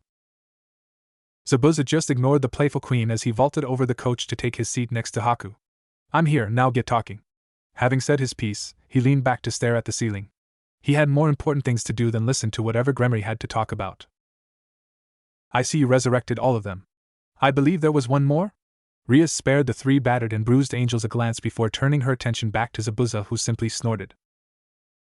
Unfortunately, we were unable to find any remains of Donasek. From what I saw, I believe he sacrificed himself to shield Calawarner and Middlet. Zabuza has offered to have a small memorial this weekend if you so wish to attend. Haku addressed the last part towards the trio of girls, who collectively shook their heads. Just wasn't their style. The Gremory peerage sharing similar thoughts about their attendance. Now, how may we be of assistance, Miss Rias? I was hoping for you to answer a few questions I have regarding your involvement in the past week. As well as, if you want Twilight healing back, you'll be paying for it. Those too weak to protect something precious to them don't deserve it in the first place. Zabuza spoke up with a tone of finality before going back to organizing the training schedule in his head. Calawarner, Rainier and Middle felt a shiver go down their spine as he remembered a few choice methods Haku had gone through. Pay for it. It was Asia's to begin with. Rainier was the one who stole it. It belongs to Asia. Issei stood up, palms slamming against the table as he glared at Zabuza. It isn't fair that after all she's gone through, and everything that's happened, she loses her sacred gear as well. Zabuza. Haku took a moment to look at her partner, catching his eye. After a brief few seconds, she gave a resigned sigh before looking at the Gremory peerage. Apologies, but Zabuza is right. We are not looking to make enemies, but we also won't give up Twilight healing without payment. How much? Rias didn't hesitate. Money in exchange for her new bishop's happiness and abilities? The price would have to be ludicrously high for her to even consider saying no. Time to put one of the perks of being born a pillar to good use. In other words, breaking open her lavish piggy bank. A marriage contract between Miss Rias and Zabuza. Haku deadpanned, enjoying the expressions that danced across the research clubs, ranging from amusement at her attempted joke, or suddenly choking on air, before a light smack to the back of her head told her to stop. I mean, the Ice Queen cleared her throat to hide an innocent giggle. Rias's veer. Zabuza didn't even let her take a second syllable before he cut her off with another light smack. Fine. Now Zabuza gave Haku one last love tap, just to be safe. Moving on. We are willing to present you with two choices. 2.5 billion. Oh my, I expected a little more. Aquino raised an eyebrow. It was a large sum, but the Gremry coffer could use a bit of tidying out anyways. In fact, it seemed a little too reasonable a price, especially when the second option hadn't been revealed. There's a hook hidden somewhere. 2.5 billion yen? Easily done. The GAP household will receive that sum within 2 days' time. Rias waved off Issei's incredible look with a small smile. Yen? I'm sorry, but we do not accept the Japanese yen as currency. Too weak. Haku's tone was sincere and playful, but Rias and Aquino could hear the trace amounts of venom in it. What Zabuza is asking for, what we are asking for is 2.5 billion in US dollars. And there it is. Rias and Aquino thought in tandem. And the second option? The amount was still payable, but it was large enough that the other option was at least worth hearing out. After all, Rias had weekly manga budget she had to keep up. If Haku's smile was any indication, they'd fallen right for the trap. A match between a member of your peerage against either Zabuza or I. The rules would be till either side yields or knockout. Winner takes the sacred gear without complaints. That is rather generous. Kiba mulled over, trying to see the angle being worked, but coming up with nothing. Isn't it? And how would the combatants be selected? Rias mused, not seeing a downside to this option. All their actions point to information gathering, and frankly, if they wanted to just see what tricks she had up her sleeve, let them. Entirely your choice, Miss Gremry. After all, you are a guest. Haku didn't take a moment to think it over. Aquino felt that this was one giant script that Zabuza prepared beforehand that they were playing into. And please do select the perverted monkey. Haku or I could use a pleasant to warm up. Zabuza yawned, finally putting his attention back to the conversation. Kiba put a hand on Issei's shoulders before he could fall for the debate. No. Why don't we settle this between kings, GAP? Haku clapped her hands together, as if she just won front row seats to a cinematic premiere. Splendid. Now if you could just follow me, we have a training area in the basement that would be perfect for the match.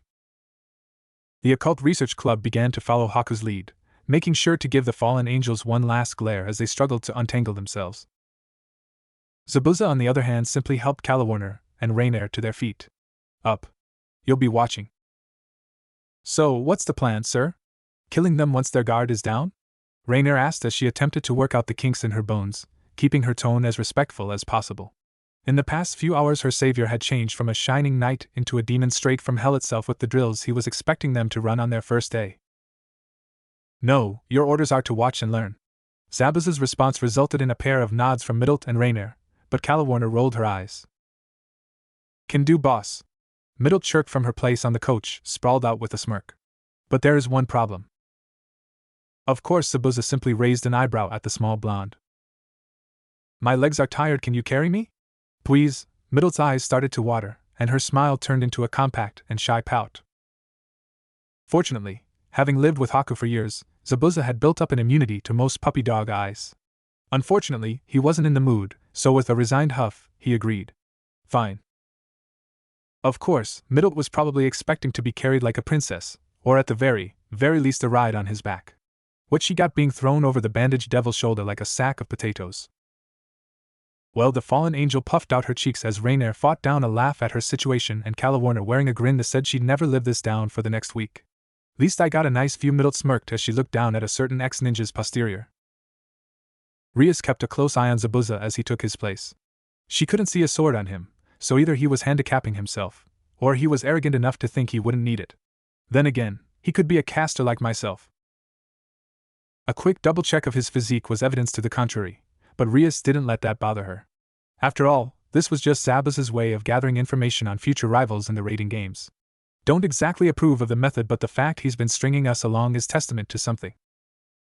She was just glad that the arena was rather spacious, allowing her room to maneuver in the gymnasium-sized dojo, with Haku and Aquino creating a barrier to contain the damage in case things got heated as they stood in two groups at the sidelines. Gremry Peerage on one side, Asia as far away from the fallen angels but as close to Issei as possible, while the GAP Peerage, minus Haku, was leaning against the wall, eyes locked on the combatants. My. Rather rare that two of the pillars would have a straight duel. Aren't you lucky, Issei? You get to witness something rather rare. Aquino smirked as she finished placing her barrier. Pillar? What's a pillar? They are the nobles of the devils. The pure-blooded families that rule the underworld, who typically have special abilities, such as immortality, super strength, special kinds of magic, etc. Miss Rias is a Gremry, while Zabuza is a GAP, both are high-class devils by birth. Haku explained as she started working on her barrier. Ooh sweet, so what does Prez have? Issei turned to Akino, figuring she'd have the answer. Prez was born with the power of destruction, from her mother's side, specifically the Bale clan. As for the GAPs, if he did inherit a power, it would be the ability to teleport, water magic or both. Can any devil do that? Asia asked quietly. Remember how Issei managed to get away from Freed in their first encounter? Yes, but while transportation circles can be used by any devil who knows how, GAPs are famous for their ability to traverse great distances in the blink of an eye, or to teleport in rapid succession. Issei nodded as he gave Asia a reassuring look. He had complete confidence in Prez. After all, there is no way someone as beautiful, talented and kind as her could lose to some ugly gorilla like Zabuza. Wait, Haku? The Queen Peace turned to Asia as she called her name. Would you happen to be a pillar as well? Oh no. I am simply a human led by fate to Zabuza at a young age. I have an unremarkable sacred gear, but aside from that, I am a plain and simple queen. Haku felt a small twinge of guilt at lying to Asia while telling a half-truth. She was added to Zabuza's peerage as a human in this life, after a chance meeting, but that's a story for another time. As well as the details of the unremarkable sacred gear. Enough chatting in the peanut gallery. Let's get this over with. I got people to train, Zabuza called out, tapping his foot. Impatient Kaneko mumbled as she took a seat, wishing she had snacks to ease her growing tension. Indeed. Kiba nodded. So we got a gong? Middle's suggestion was shot down by a dangerous grin from Akino. How about I count down from 10, and on go, they begin. Haku took a step forward to stop a brawl from breaking out as the Gremry peerage nodded, no one having a better idea. Well then, are the contestants in position? Yes, Miss Haku, we are. Haku, start counting already before I make you fight. You only had to ask Zabuza. Haku blew Zabuza a kiss, which to everyone else seemed to be ignored, but she saw the subtle shake of her partner's shoulders, knowing that he got a quiet chuckle. As if Zabuza needed luck. 10. Zabuza's stance was loose and slumped, hands in the pockets of his sweatpants. In Rias's opinion he looked bored, but she could see his eyes. They were alert, analyzing her as she picked him apart. 4. Keeping distance would be key here. Hand-to-hand combat was not her specialty, and if Zabuza's sculpted build was any indication, he didn't slack in that apartment. 3. Get it together, Rias, this isn't about you. It's about Asia. Keep him in your sight and make him pay for every step he takes. 2.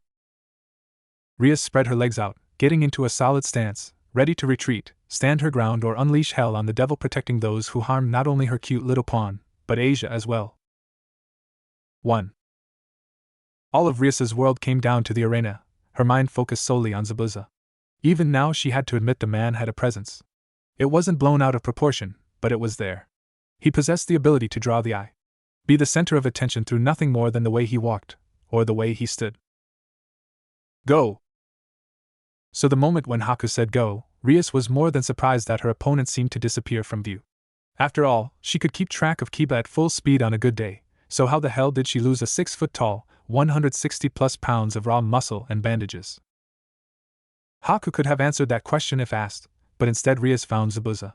Specifically, the back of her head found his foot as his sneak attack high kick sent her tumbling forward. Cheap? Absolutely, but it worked. TSK, expected more. Zabuza took his hands out of his pockets as Rias got back to her feet from her tumble, not wasting any time with aiming as she began to carpet bomb the area around Zabuza with basketball-sized blasts of destructive energy. Forced onto the defensive, Zabuza retreated backwards, never taking his eyes off Rias as she continued her barrage. What followed could be best described as the Gremry heir taking potshot after potshot after potshot at Zabuza as he fled left, right, or just fell back, increasing the distance between the two combatants. As her opponent ducked and weaved through the chaos she was raining down on him, Rias slowly worked her way back until she was pressed up against the barrier, the splitting headache that was throwing off her aim telling her that another kick like that wouldn't knock her out, but it'd certainly make anything magic-related difficult to do. For all the spells being thrown his way, Zabuza didn't look panicked. He met every rapid-fire spell with quiet indifference, as he seemed to fade back and forth between the small bits of safety. So Rias took a gamble, as she began to gather power. Seeing his chance, Zabuza took it as he charged forward, keeping himself low to the ground to minimize the target. But that wasn't what drew her attention. No, it was the faint murky, purple haze that was starting to outline Zabuza's hands and feet. Rias made sure to take careful aim as the gathered demonic energy grew to roughly her size.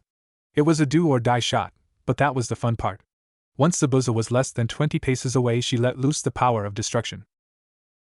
Zabuza smirked as the crimson and black ball of death came barreling towards him. Time to see if this damn thing works, he thought as he shot his aura-enhanced fist forward to strike the spell head-on. Oh my, guess that's game. Aquino allowed a triumphant grin to spread across her face as they watched Zabuza take a substantial amount of power to the face. Kiba was wearing a similar expression, while Issei began to cheer for his beloved Prez. Kaneko was the only Gremmy Peerage member who wasn't celebrating. Oh no, she knew what that haze was, and the fact he could use it meant the match wasn't over yet. No over. Senjutsu. And she was proven right as the dust from the explosion cleared. Zabuza and Rias were locked in close combat, the red-haired devil unable to regain the needed distance under the Zabuza's constant assault. Each punch and kick flowed into the next even as Rias did her best to play defense. She ducked under a haymaker, only for Zabuza to follow through with the motion into a leg sweep, forcing her to jump back.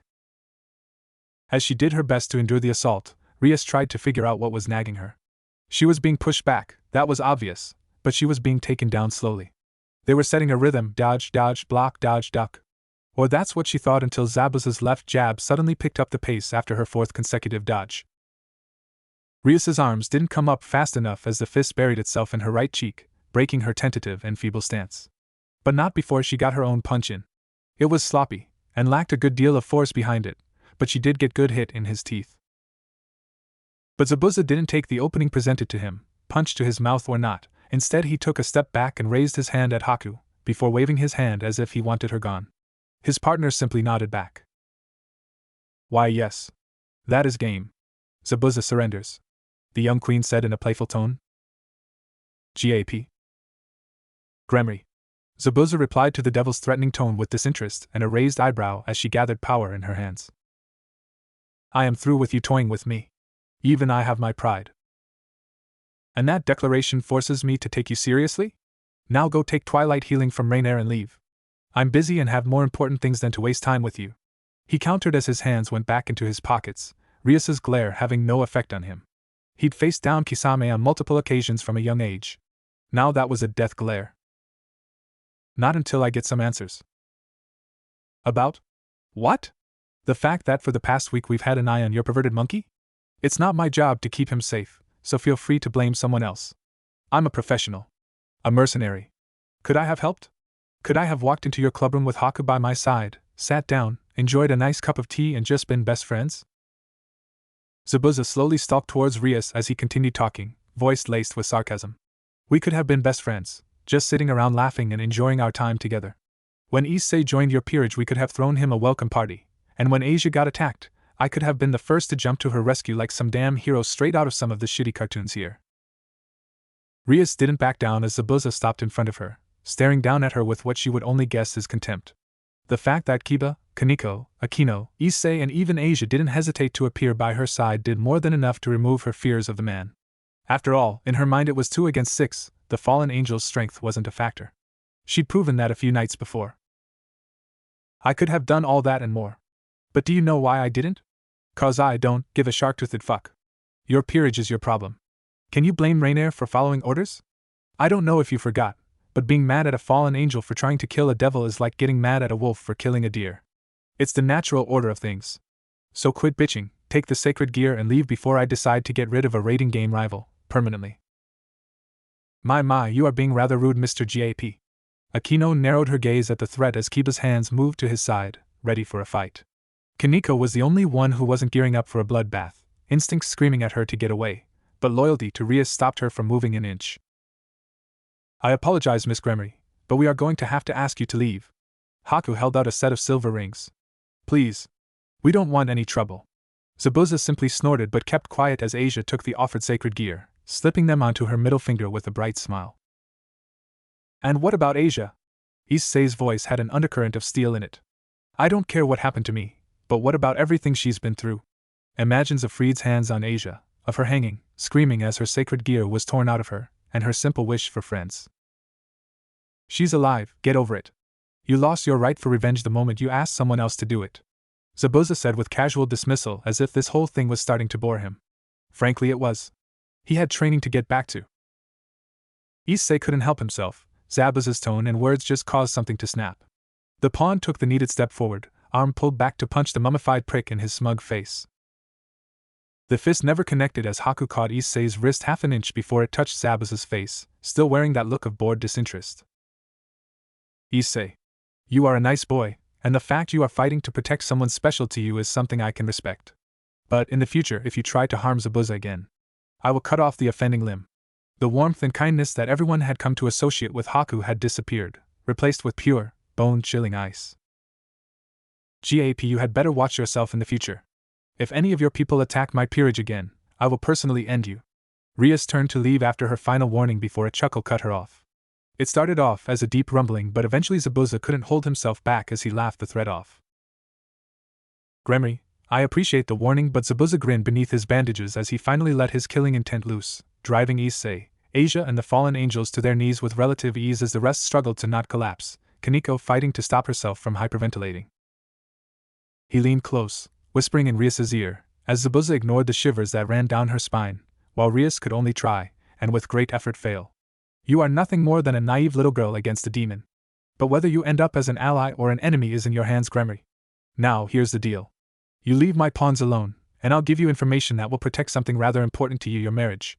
Would you be interested? Rias found the strength to meet Zabuza's eye out of the corner of her gaze before nodding slightly. The fact she wasn't on her knees like some of the others was one thing she had going for her. In fact, aside from Haku, she seemed to take it the best. Phoenix is on the move, and you don't got much time. I brought you here to see how you'd stack up to Chicken Boy, but as you stand now, going to take either a good chunk of luck, or some hired hands. Either way, not my problem. Zabuza stepped back, but not before sliding a business card into the girl's pocket. Haku smiled once the Gremory peerage disappeared in a burst of crimson light through at Transportation Circle. Rias beating a hasty retreat, ignoring the few scattered protests, in favor of getting a head start dealing with her unwanted fiancé, or specifically that he was up to something. Did things go the way she wanted them to? Not in the slightest. We certainly didn't make any friends today. But that didn't bother her too much. Zabuza got his chance to get a better read on Rias after all. Rio, for your thoughts? Zabuza simply rolled his shoulders. If I was anyone else, I'd say I was a cheater. I have nearly 20 years of actual combat experience on any of these kids, especially when some of them are so soft. Could always not fight? Haku teased as they walked over to the trio of pawns. Zabuza only snorted in response.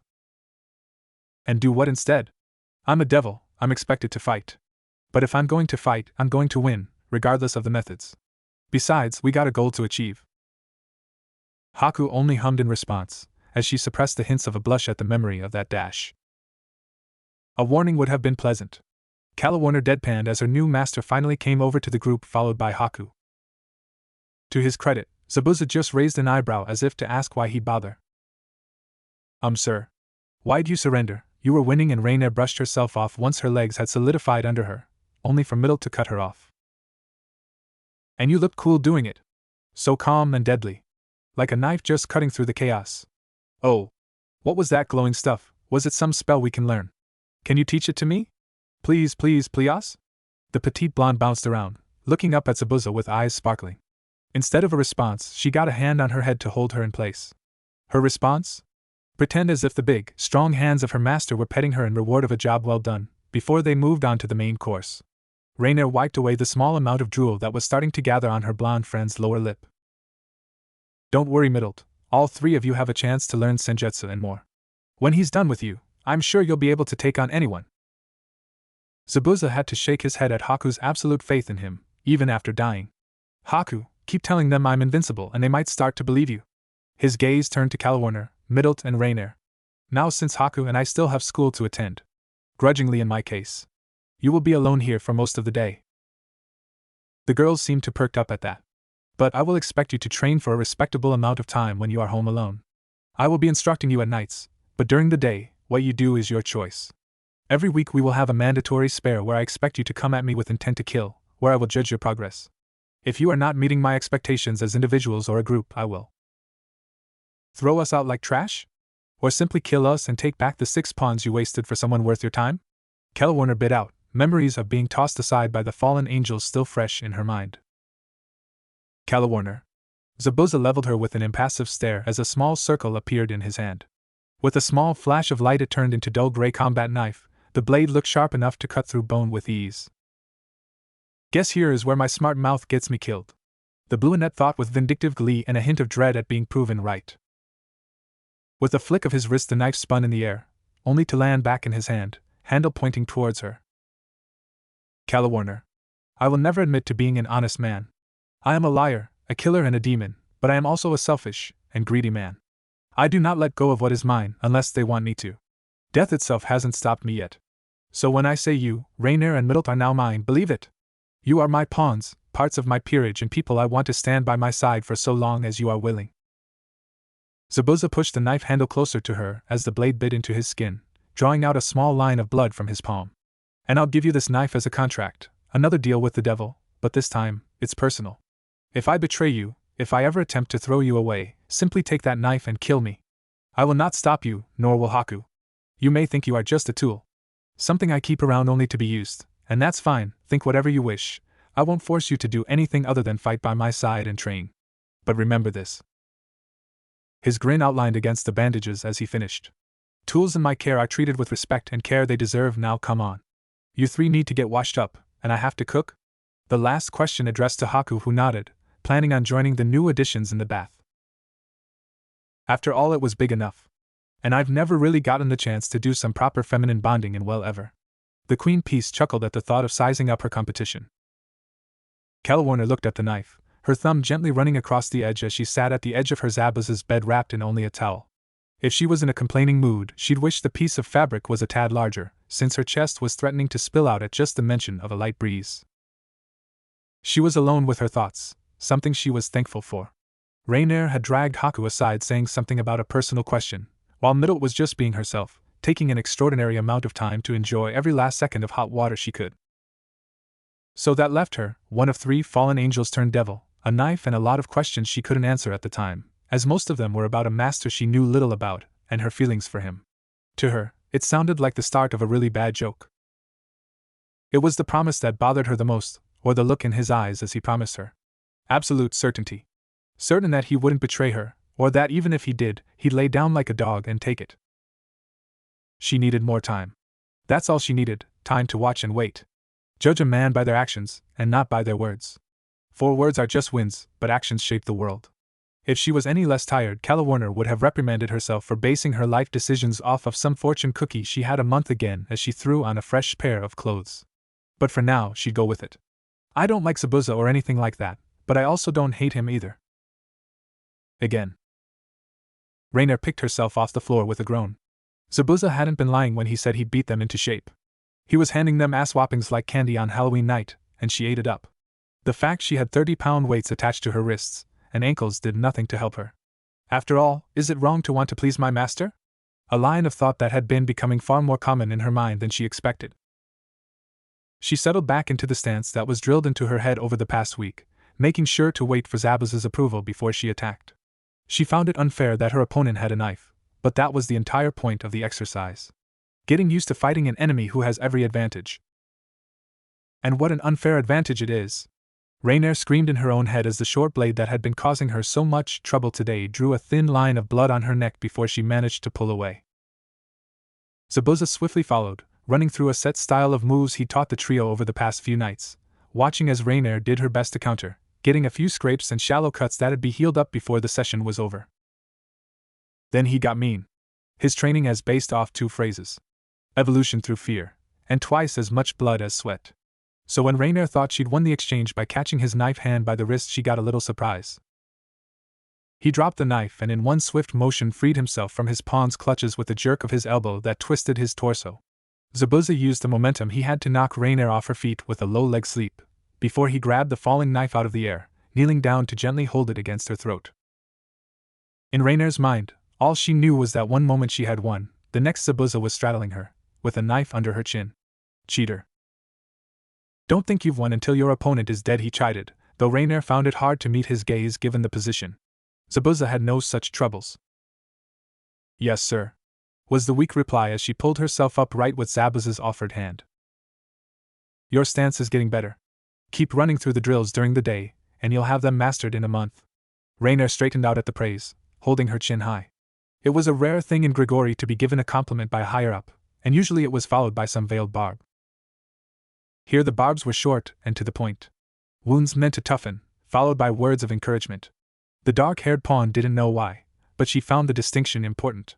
It was rather nice to have such a selfless, strong, generous person as her master, unlike that toad Kokobile. Einar. Rainier. Zabuza pulled her back from her quick trip into dreamland.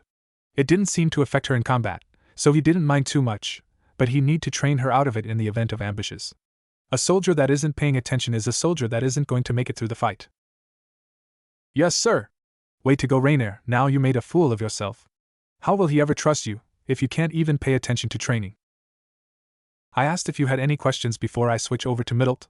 He said the name with an edge of exasperation. Zabuza was not a creature of expression. He wore a mask over his face for a reason. He did not feel comfortable expressing himself. So the fact that in the past week he'd been assaulted with all manners of affection from the petite blonde was slowly driving him to insanity. His continued residency on the couch didn't help either, but that was a separate point. In the past 4 days alone, he'd had his showers interrupted twice by offers to wash his back, been caught trying to change 4 times, had to pry the girl off of him more times than he wished to mention when she was feeling cuddly, and he didn't want to get started on the attempted kisses, or peeks under his bandages.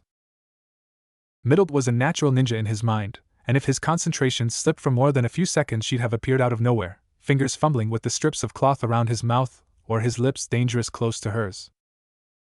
He had to give her credit for her effort. No matter how much he increased her training by, she always found time to try again, each failure only adding fuel to the fire. Least she was keeping him on his toes. One of the downsides to being the only stealth fighter in a world of powerhouses was that he didn't have that constant threat overhead to keep his skills sharp. The blonde midget who made it her life's goal to repay Zabuza for saving her life with her first kiss among other things was the closest thing he had to a group of hunternims keeping him in shape. Frankly, he could decide which was a scarier prospect, death by hunternim or death by Haku. Haku, the girl who was being an outspoken supporter of Middlet's antics. Haku, who was rather evasive whenever he asked her what she was doing. The whole situation was a minefield that he felt would be better remedied with a simple yes or no. If his queen was perfectly willing to let Middlet fill out her desires, fine.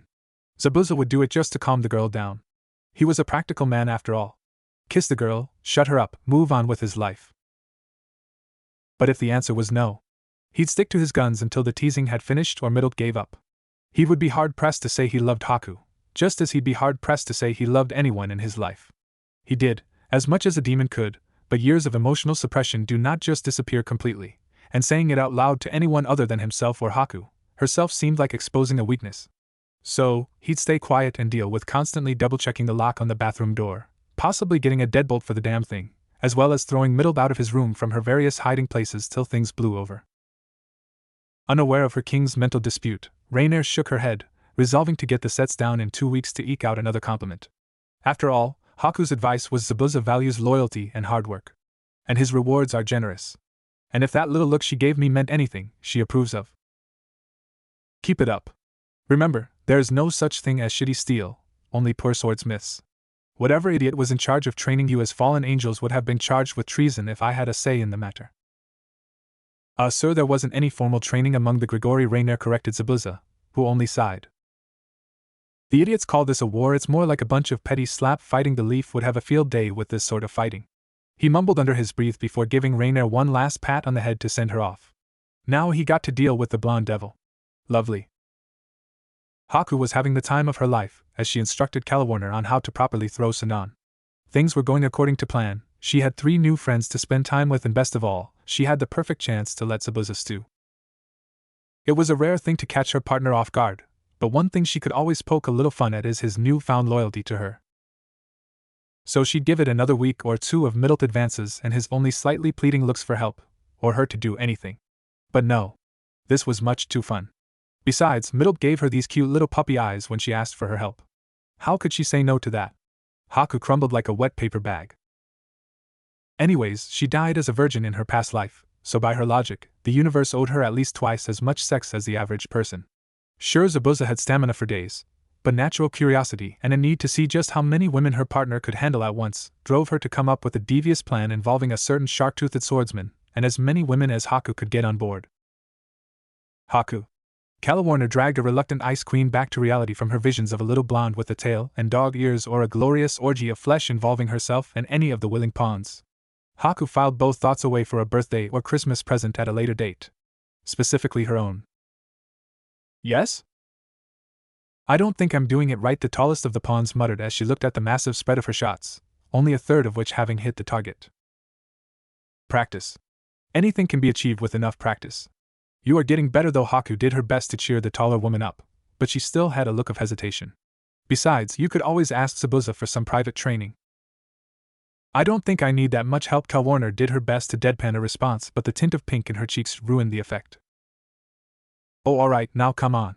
I know you can do better, so let's see a few more tries. Calawarner took her stance, left foot forward, right foot back, body twisted with a few strands of navy blue hair in her eye as she reached into the pouch at her lower back with both hands. Alright, deep breaths. Remember what Haku said? Learning to fight is like building a house. You need a solid foundation before you can put in any of the fancy decorations. A quick glance at the target range to judge distance, and the pawn was off. Right hand first, quickly followed by the left with a flick of the wrist and the sound of steel biting into wood just above the bull's eye. Just like that. Now do it again. Haku cheered as her thoughts ran wild. Give them a year, and Zabuza's pawns alone would be a force to be reckoned with. I want 10 hits in a row before we are done tonight, then you can finally get some sleep. Ugh, Calawarner didn't bother to hide the groan as she settled back into her stance. Yes, boss lady. Oh, I rather like that. But don't think it'll get you out of training. Haku's smile couldn't get brighter as she observed Calawarner, occasionally offering advice or encouragement till her pocket vibrated. Specifically, her phone. Oh my, didn't think she'd take such drastic measures. Haku shook her head as she read over the message, typing out her reply to Gremry Girl. It had been a quiet week, so something had to happen sooner or later, but this was too good to pass up. Good thing I haven't made dinner yet. Zabuza gave his pillow a quick punch to fluff it up before laying down, already feeling a bit drowsy from a night of instructing and his own training. The kicker was Haku's food. Chili. Hot, spicy and meaty chili.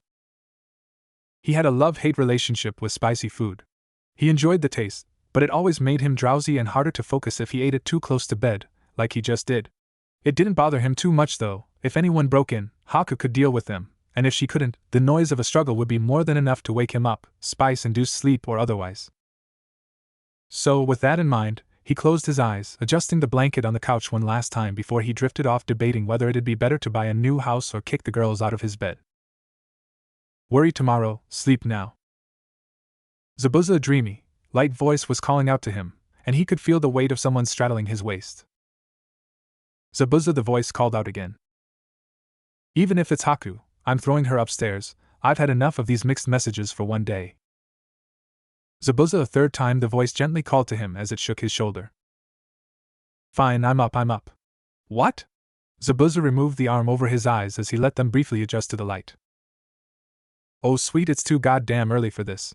He ignored the wince of pain at the mention of him, to take another look, just to make sure this wasn't a dream brought along by eating too late. But no, straddling his waist, with only a thin blanket separating them, was a very real Rias Gremry.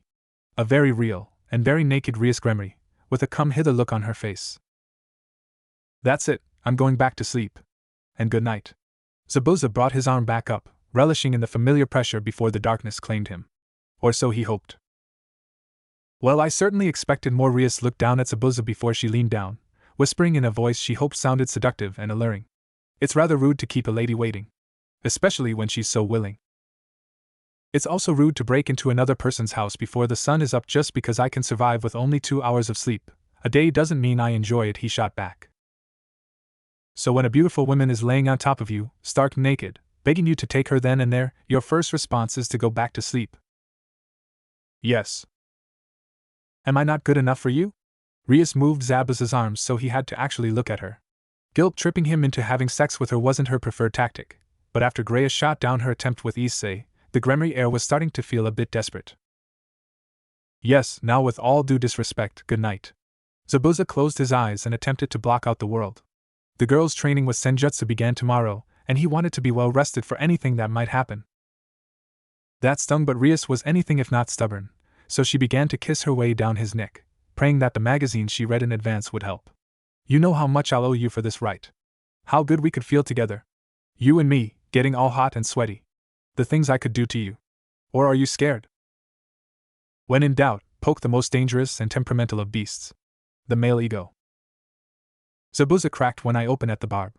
I don't think that's the point. I am not your perverted little pawn. The fact you are here. In my house. At who knows what time of night, offering what I can only assume is your virginity to me, throws up so many red flags, I could start a tacky marching band or other waste of time. Well, it's not like you were my first choice, she mumbled before sitting back up. If Zabuza was a lesser man, he'd have been entranced by the way her bounced in the darkness, peeking out in the cold, but he wasn't, and all it did was remind him of the fact that he wanted to sleep, and instead he had what could be described as a ticking time bomb straddling to his waist. I'll pay you? I didn't think I needed to explain the difference between a mercenary and a sidewalk whore to someone your age. Besides, even if I were to consider taking that job. He said the word as if it was a personal insult. I wouldn't do it, for I can't believe me, of all people, is using this excuse moral reasons. Haku said she was fine with it. That shut him up. Mostly.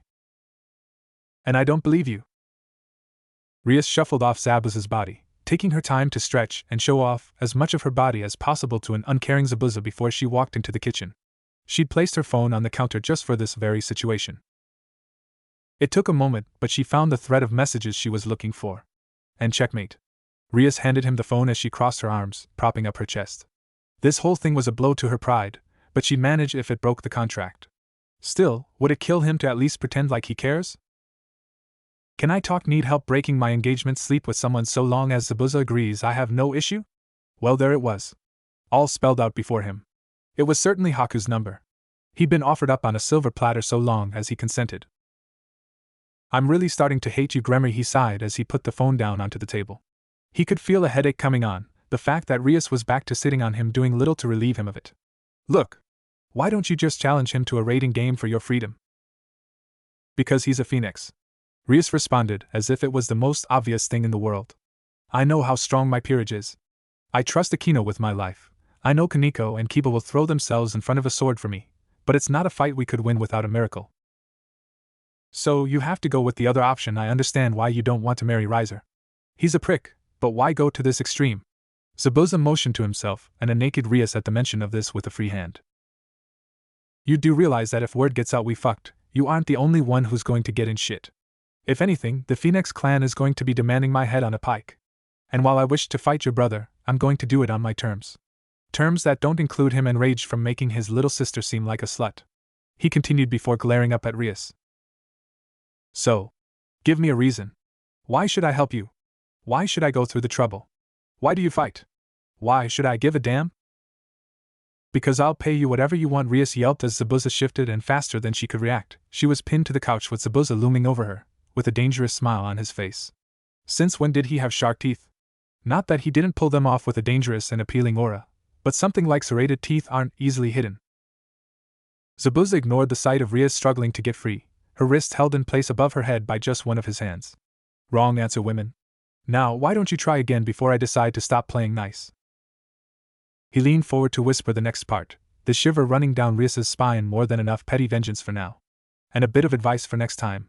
Only negotiate, if you have the stronger position. Or who knows, someone might just take advantage of you. Having taken his little bit of revenge, Zabuza removed his head from the crook of Rias's neck to look at her. She was a bit shaken by the turn of events, but she refused to show it. Good, she's got spunk. More than can be said for most. I want people to see me as me. Rias spoke up, as if challenging Zabuza to talk back. For now he kept quiet. I'm always seen as Rias Gremery. Even you refer to me by that stupid name. I want to show them all I'm more than just that. I want to be more than Rias the political marriage, Rias the little sister of a Satan. I want them to look at me for me. Is that so wrong? Yes. What? Rias started before Zabuza's free hand covered her mouth. The last thing he needed right now was to wake up his pawns. Rainier and Calawarner would probably have a few awkward questions to ask, while Middled, knowing her, would want to join in on the perceived fun. I expected something more than a little girl standing on a soapbox screaming for attention. I thought you better than someone who cared for the opinion of sheep. Zabuza ignored the glare being sent his way as he removed his hand. The last thing he wanted was a bite wound as the insult cherry on top. I don't want attention. I want respect. Rias ground out, getting a short laugh from the swordsman.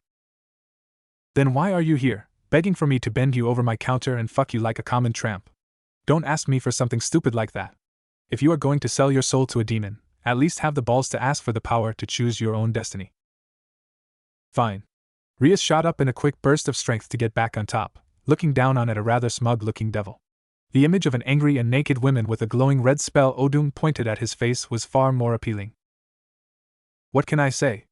I like my partners like my swords, with a backbone of steel and a lethal edge to them. Now, if this was what I woke up to, I'd be far more open to the idea of ravishing you. Would still ask for dinner and a movie first, but that's 'cause I'm the romantic old prude. Zabuza lied through his teeth, not at all bothered by the change in position. Rias blinked, then went back to glaring at the annoying man, her patience having run out. Funny. Now, are you going to help me or not? And if so, for how much? Yes, and for free. Stop playing with me, GAP. I'm not in the mood for your games. You spent a week keeping tabs on my peerage, you saved a group of fallen angels who killed my pawn not once but twice, saying all you wanted was a chance to spare, and now you are just screwing with me for the sake of it.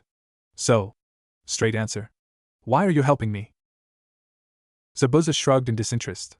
Same reason I saved the fallen angels. You are useful to me. If the Gremrier owes me a favor, great. If said Gremry has a Longinus under her command, better. Haku seems to have a soft spot for you, so I'm rather forced to help.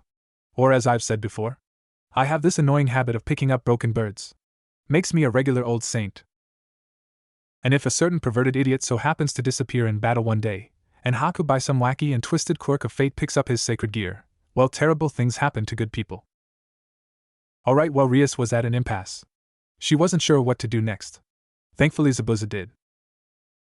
It mostly involved pushing Rias off of himself so she was seated on the couch before throwing the blanket over her. Now, my suggestion is in the morning you send Riser a formal challenge to annul the engagement. Get a few days, a week or two if possible, for training and make sure you can bring in 2 extras to the fight.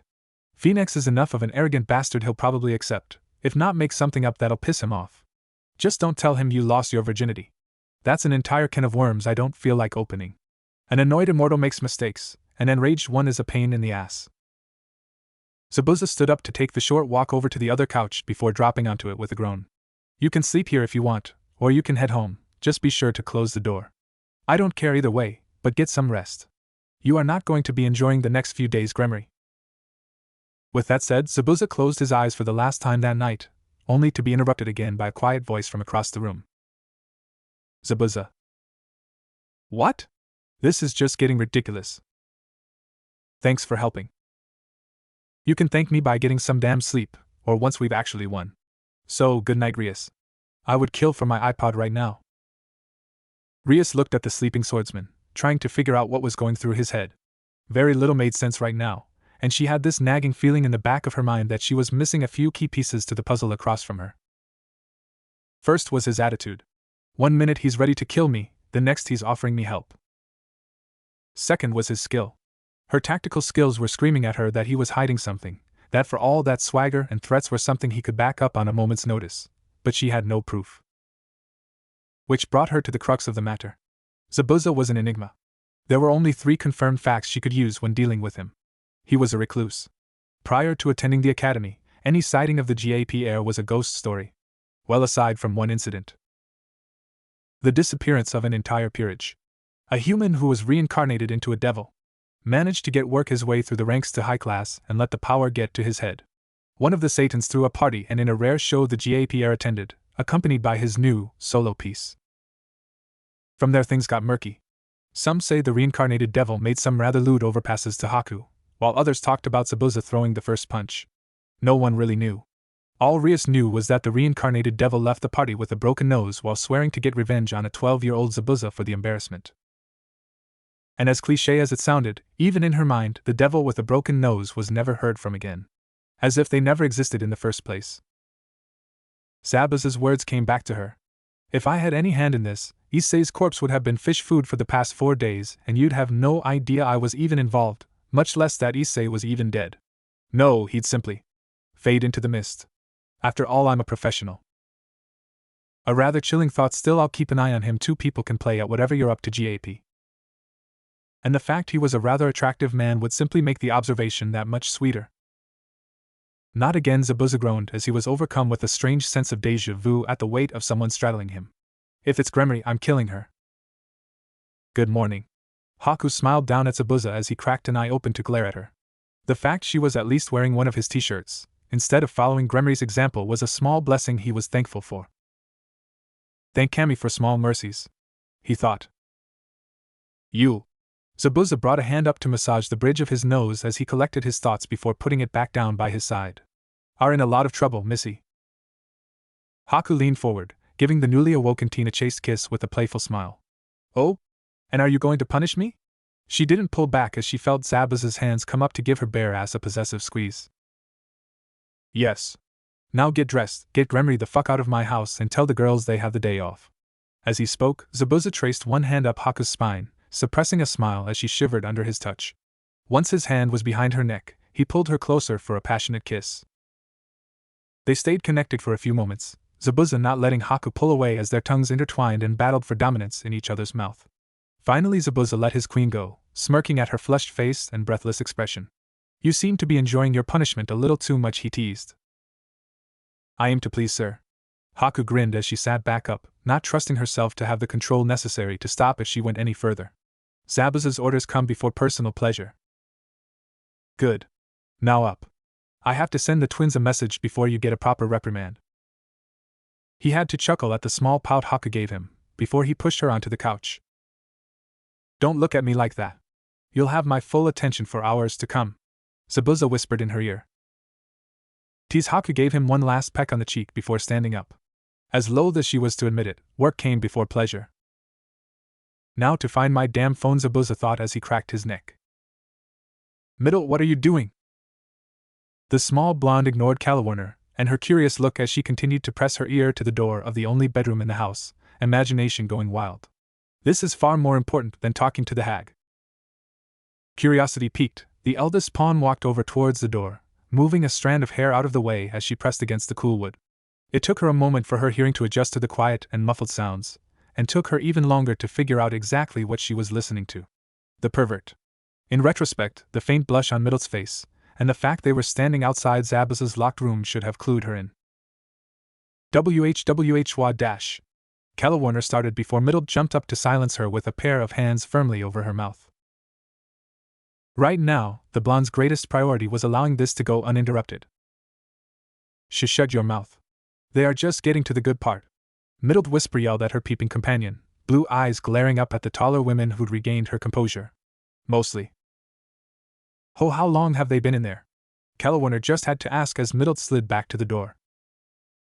What time is it? The blonde whispered back. Little after 1, why? About 3 hours then.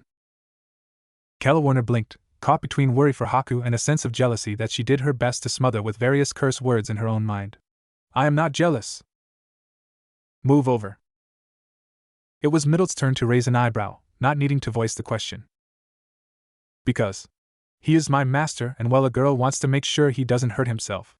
It's not like I care or anything. The brunette snapped quietly. Middle grinned like a cat that caught a particularly juicy mouse, but didn't say a word as she slid over to allow the other women her space. Which is exactly how Rainier found them 30 minutes later.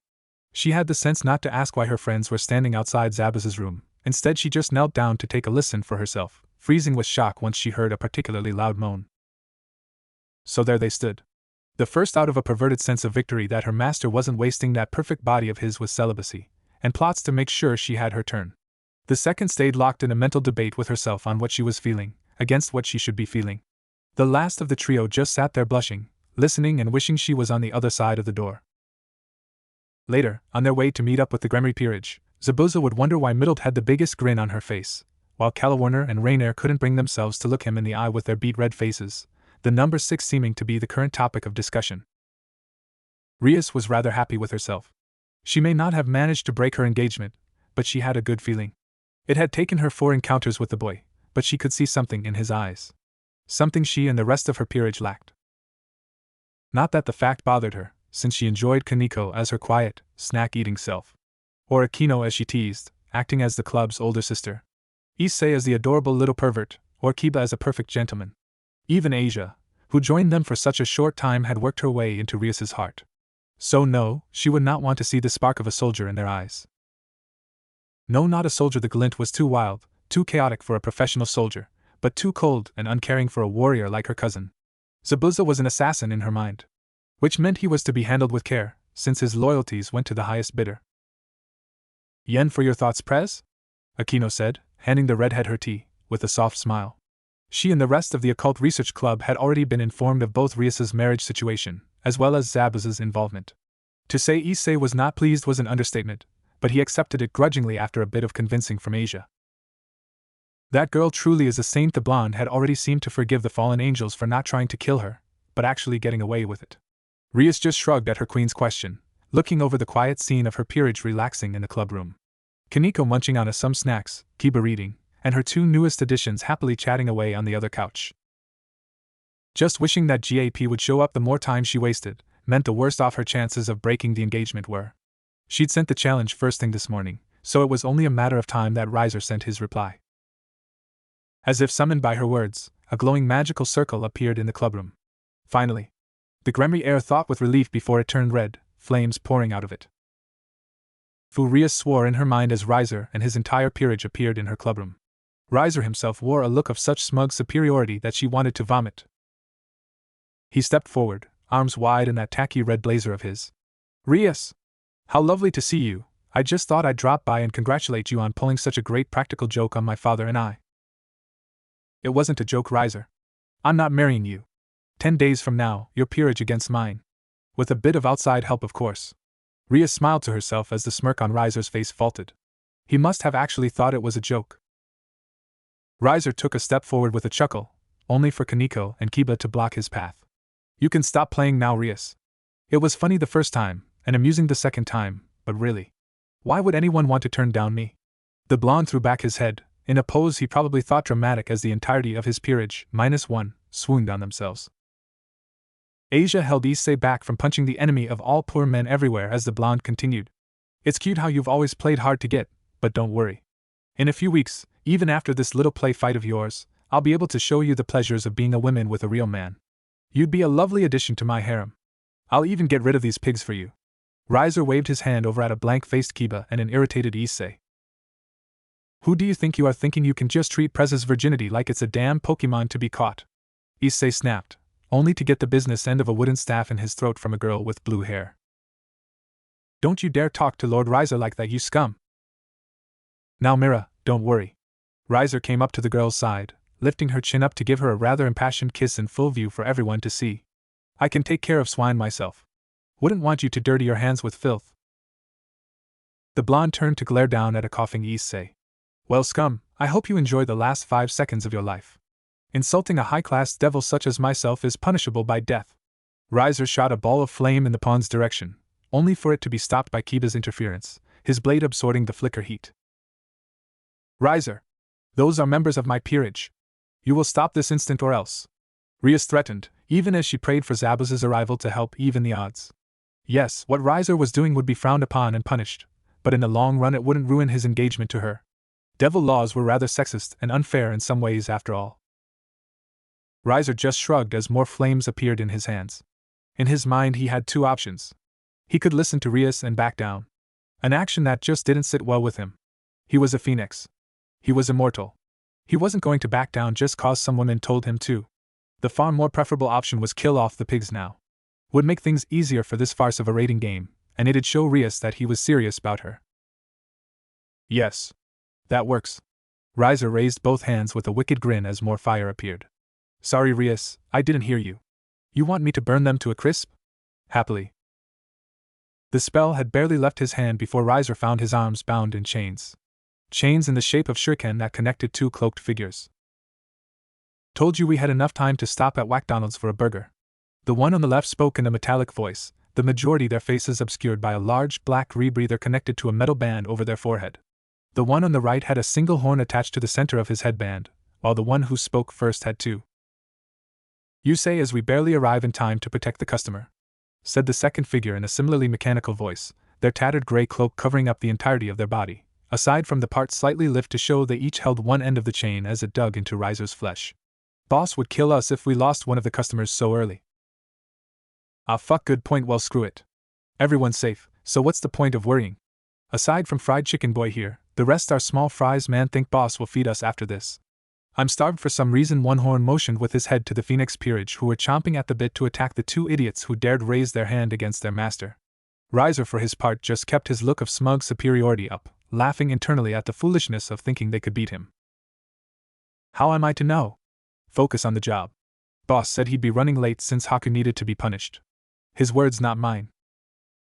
Rias wasn't sure how someone who sounded like they were talking with a tin can over their mouth could sound so deadpan, but there it was. But they said Haku's, so they must be part of Zabaz's peerage. Finally, some reinforcements. Damn. She gets all the luck. So one horn glanced at Riser. Turkey dinner. We going to play nice, or am I going to have to cook your goose? Now you're just taunting him. And stop with the food puns. I don't want my last meal before boss kills us to be chicken nuggets bigger than Phoenix's balls, or his brain. The metaphor works both ways, really. That was the straw that broke the camel's back as a pair of girls with cat ears charged forward, not going to take another insult to their master lying down. Just die. You scum! They screamed in unison as they jumped up, fists on a collision course with the masked intruders' faces, even as they heard their master grunt in pain as his arms were torn off. The intruders sidestepped the enraged swipes with ease, cloaks swaying in the wind as one horn's right hand and two horns' left hand rose into view to reveal a set of large clawed gauntlets. One horn and two horn were a work of symmetry as they spun on their heels, grabbing the cat-eared twins by the back of their head, smiling under their masks at the screams of pain as they squeezed their metallic hands. But they weren't done yet.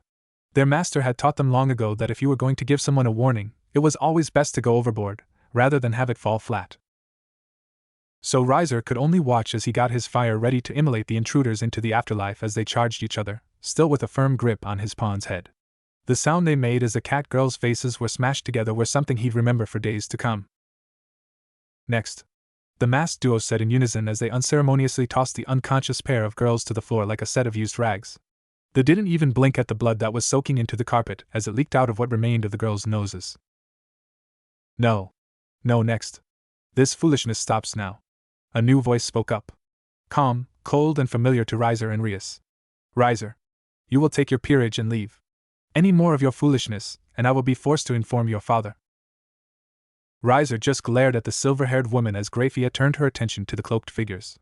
And you two will leave the premises of this school. By choice or by casket. One horn just blew out a breath. And who are you to kick us out? We don't take orders from grannies. Boss was invited here for a meeting, and since we can no longer have any fun with ham sandwich over there, you can shove off. That wasn't even closely related to poultry. Two horns put in as the collective jaws dropped. You know as well as I do that we only have one job. Kill whoever the boss tells us to, and protect whoever he tells us to. Making creative insults is not on that list. Isn't that two jobs? Asia said before one horn gave her an amused glance. What can I say? Counting isn't one of my jobs either. If you are done, Rias started, deciding she'd better take care of the situation before even more damage was done to both her clubroom or her allies. Big sis. They are with me, and only interfered because Riser, she shot him a glare, only getting a blown kiss in response. Tried to kill my pawn and my knight. It was an act of self-defense. Not completely the truth, but more than close enough. I see. Graphia turned to the Phoenix Peerage. And what are you still doing here? I suggest you leave before I lodge a formal complaint to your father. I'm sure Lord Phoenix would be delighted to hear how one of his sons had been acting. With that threat hanging over his head, two of his peerage grabbed the mangled twins before beating a hasty retreat. Of course, Riser couldn't go without a parting shot. Rias. I suggest you spend the next few days shopping for wedding dresses. After that, I will enjoy breaking you of your rebellious spirit, till you beg for it. One horn responded with a holy knife pressed to the prick's throat. The look of surprise on his face would be a welcome memory for later. The only one begging for a cock around here will be you after we cut it off, rooster boy. Not having a clever response ready, Riser made the wise decision of retreating for now, shortly followed by Graphia, wishing her sister-in-law good luck with one last warning glare to the cloaked strangers. The tense atmosphere was quickly replaced with awkward silence before Two Horns spoke up. Greetings. Boss will be along shortly. Those words did nothing as the two groups stood staring at each other, not sure how to proceed. Dare I ask? Zabuza cocked an eyebrow at the scene before him. Issei was laid out on the couch, head in Asia's lap as the remainder of Occult Research Club stood around their president, staring down the pair of cloaked figures. The clubroom had seen better days, with scorch marks and charred carpet. We just want to say. Two Horns spoke up as he turned on his heels to face Zabuza. It wasn't our fault. One Horn finished as he too turned, bowing his head slightly.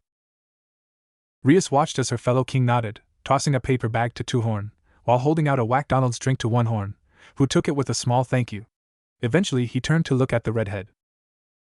Phoenix? She simply nodded, allowing the GAP peerage to pile into the clubroom.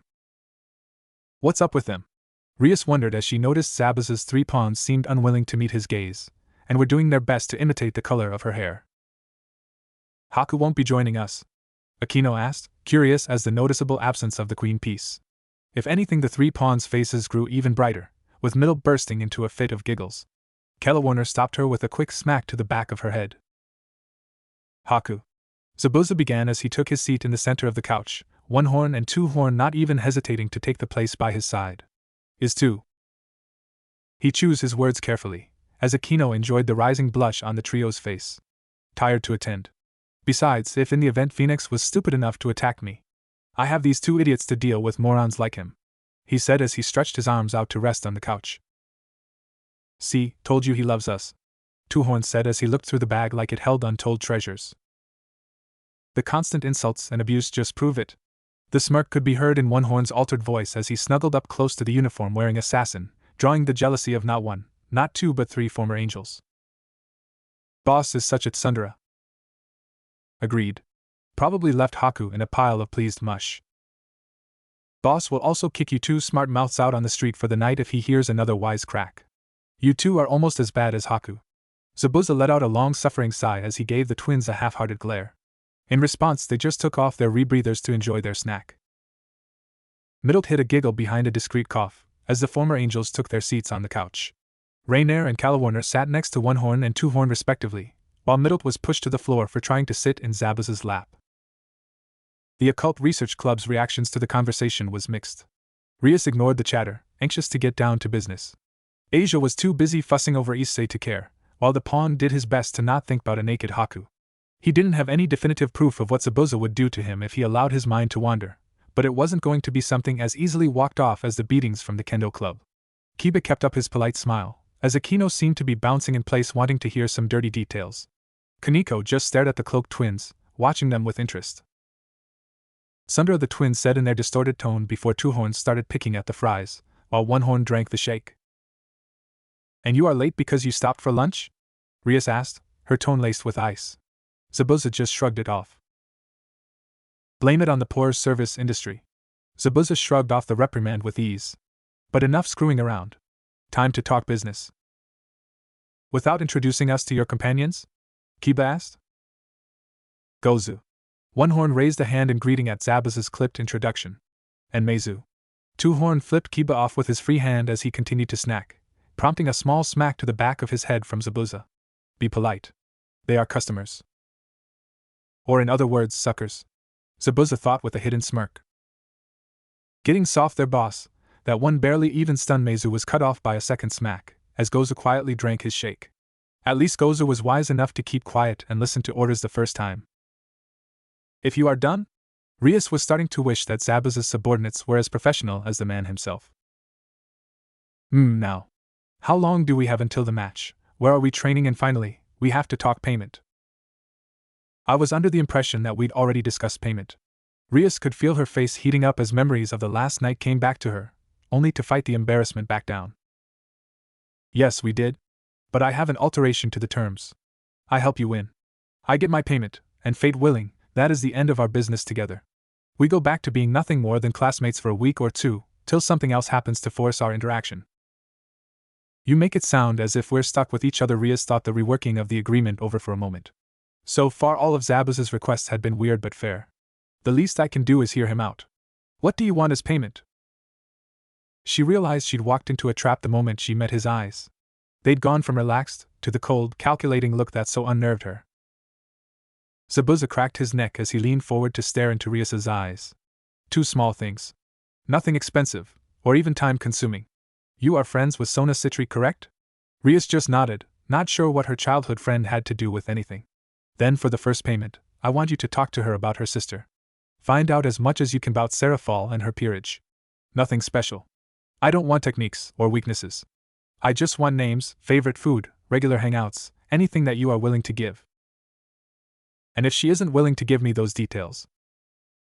Your problem, not mine. Zabuza shrugged. As for the second part, it's rather similar to the first dash. Rias could see where the conversation was going as she interrupted.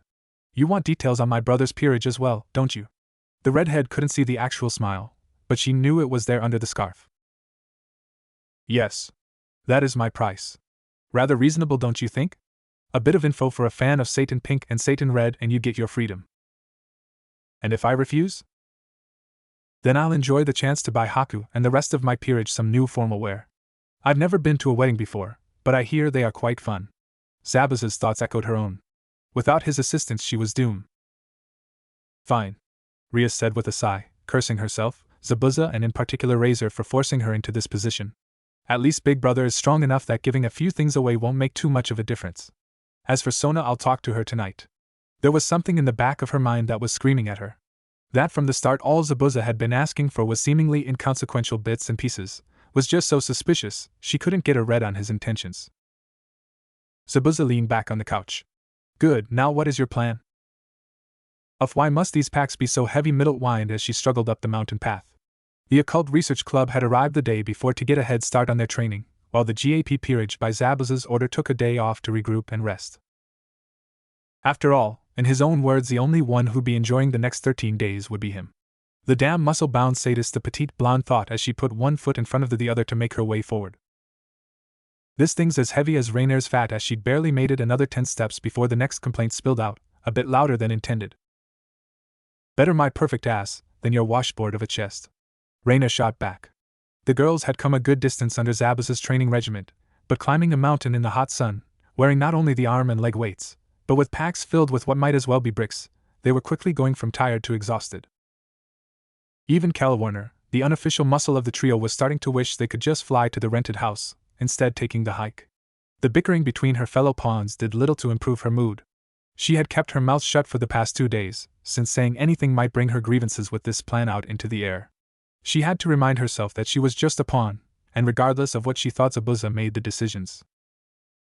It was this lack of concentration as she wished her partners would quiet down that nearly sent her face first into the dirt path, saved only by Zabuza's quick hand grasping her shoulder.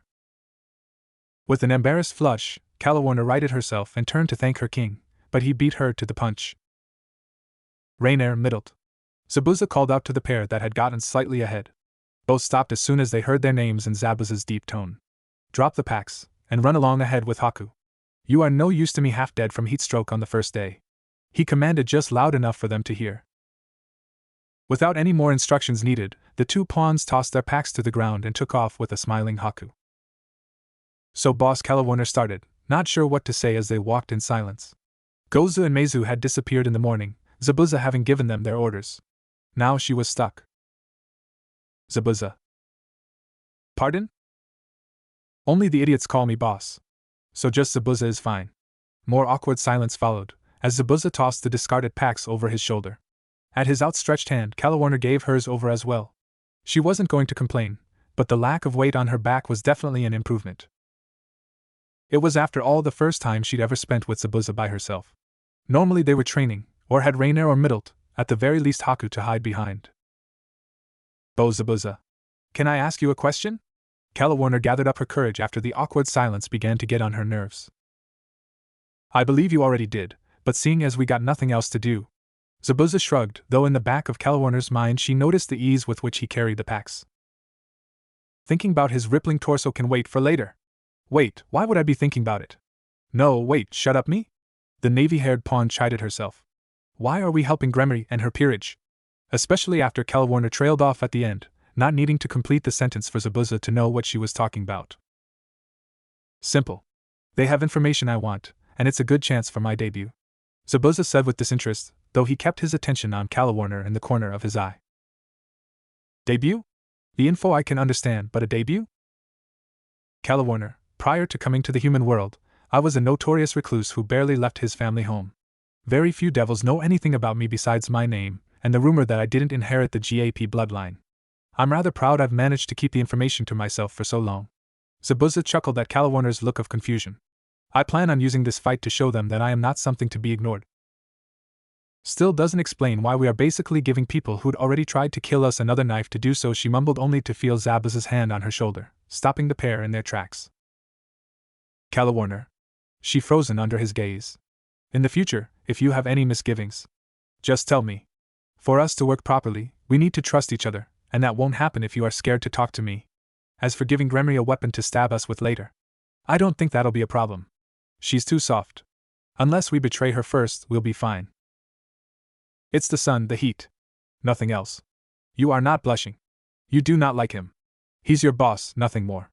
Calawarner screamed in her own head as she nodded. Good, now come on.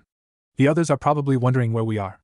Zabuza took his hand off her shoulder to readjust the straps of the 3 packs he was now carrying.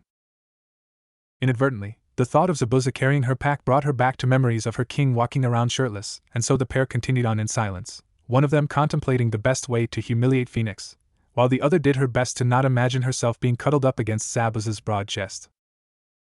Zabuza. Calawarner finally broke the silence as the house they'd be staying in came into view. HM? Zabuza glanced at his pawn out of the corner of his eye as he gave his short reply. If, hypothetically, we were to turn against Gremory's group, can I deal with the priest bitch? Hypothetically speaking, I'd be willing to give you Gremory and Aquino to finish off if it makes you happy. Like I said, I take care of my own. Calawarner's face split into a wicked grin as she saw the rest of the peerage waiting for them, Middle waving with a large smile on her face. Well, that is good to know. Hypothetically speaking, of course. Of course. Zabuza chuckled, but even Calawarner could hear the dark edge to it. And just when I thought today was going to suck. Day 2. Oh hell no. Middle saw Zabuza. She also saw what he was holding in his hands, and she wanted nothing to do with it. Zabuza just raised an eyebrow as he tossed the katana to Calawarner, then another to Rainer. Is there an issue? He'd been almost excited to start training the girls in the art of the sword. It had been far too long since he'd had a proper duel, Haku having as much talent with an actual blade as he had with painting. Very little. I was fine with the physical stuff. Being used as the soft, adorable punching bag for your chiseled muscles and fists. I was a little less fine the whole I'll be using a knife, while you aren't, sucker, but this I draw the line at. I'll just punch things, thank you very much. I was under the impression you liked a man with a long tool? She fell for the bait, in her own way. Zabuza, honey. It's the motion of the ocean that's the most important part, even if size of the ship plays a part. After all, you aren't going to ask the guy who rows the 2-man dinghy to captain a cruise liner, would you? You got to learn to walk before you can run, to lick before you can dash. And that is enough out of you, Raina said, hands firmly placed over her blonde friend's mouth. Zabuza could already feel a headache coming on, but smothered it down as he stared down Middle, cold gaze meeting puppy dog eyes as the two wills clashed. Middle eventually gave up, extending a hand to take her blade. Don't worry, Middle, I'll be gentle. To which the blonde could only grumble. Cause of course, the moment he starts to get playful is when he's halfway through turning us into beef cutlets. She continued to herself as Zabuza began demonstrating how to maintain and clean the blade. Day 4. He's a sadist, a beautiful, sexy, evil, sexy sadist, Middle said, her voice muffled by the pillow. I don't know what you are complaining about. It's not that bad, Calawarner said as she finished squeezing into one of her new shirts and began looking for a towel. Says the hag. Raina spoke up from her bed, wishing she wasn't too tired to peg the brunette with a pillow, or better yet a knife if she had one. Just he looks so innocent. He is always smiling and always so nice, yet she continued with a shiver at the memories of the past 3 days. Zabuza hadn't done anything overly bad, he just didn't seem to understand the concept of a break. From dawn till the late afternoon, it was exercise, exercise and more exercise until Rainier couldn't draw another drop of power out of her tired form. Sorry we aren't a walking ball of muscles, stamina and jiggle physics. Some of us have to fill out the token cute role of this trio, instead of the Amazon. Like anyone with a brain, I have slight issues with Zabuza coming at me with a sword that can cut through trees like butter. Only Middle rolled onto her side to look out the window and at the forest beyond it, knowing that during their 3 days of sparing Zabuza had leveled an impressive path as they fought for their lives. Evolution through fear. Bleg. More like beat us with a hammer till we become a shape he deems useful. Calawarner thought, towel in hand. Well, if you two are going to do nothing but complain all night, I shall be taking a soak in the bath. Grandma Prime has got to wash away the wrinkles and air out the udders. I think I'll be here with Grandma the Second. Middle rolled off her bed to avoid the pair of pillows rocketing towards her face. Baiting her fellow pawns about their age was her second favorite pastime, and on any day it paid off. Aches and pains from landing on hardwood flooring being a small price to pay. Like the perverted cockroach you are. I'm surprised he hasn't just tossed you into a straitjacket by this point. Rainier shot back, wondering exactly what Zabuza would do if Middle actually succeeded in one of her perverted adventures. TSK, my dear Rainier. One would think you don't pay attention to your surroundings. Middle puffed up her chest as Calawarner groaned. If that isn't a case of the pot calling the kettle black, I don't know what is. The black-haired pawn mumbled. Agreed. Ye have little faith. Zabuza is madly in love with all of us.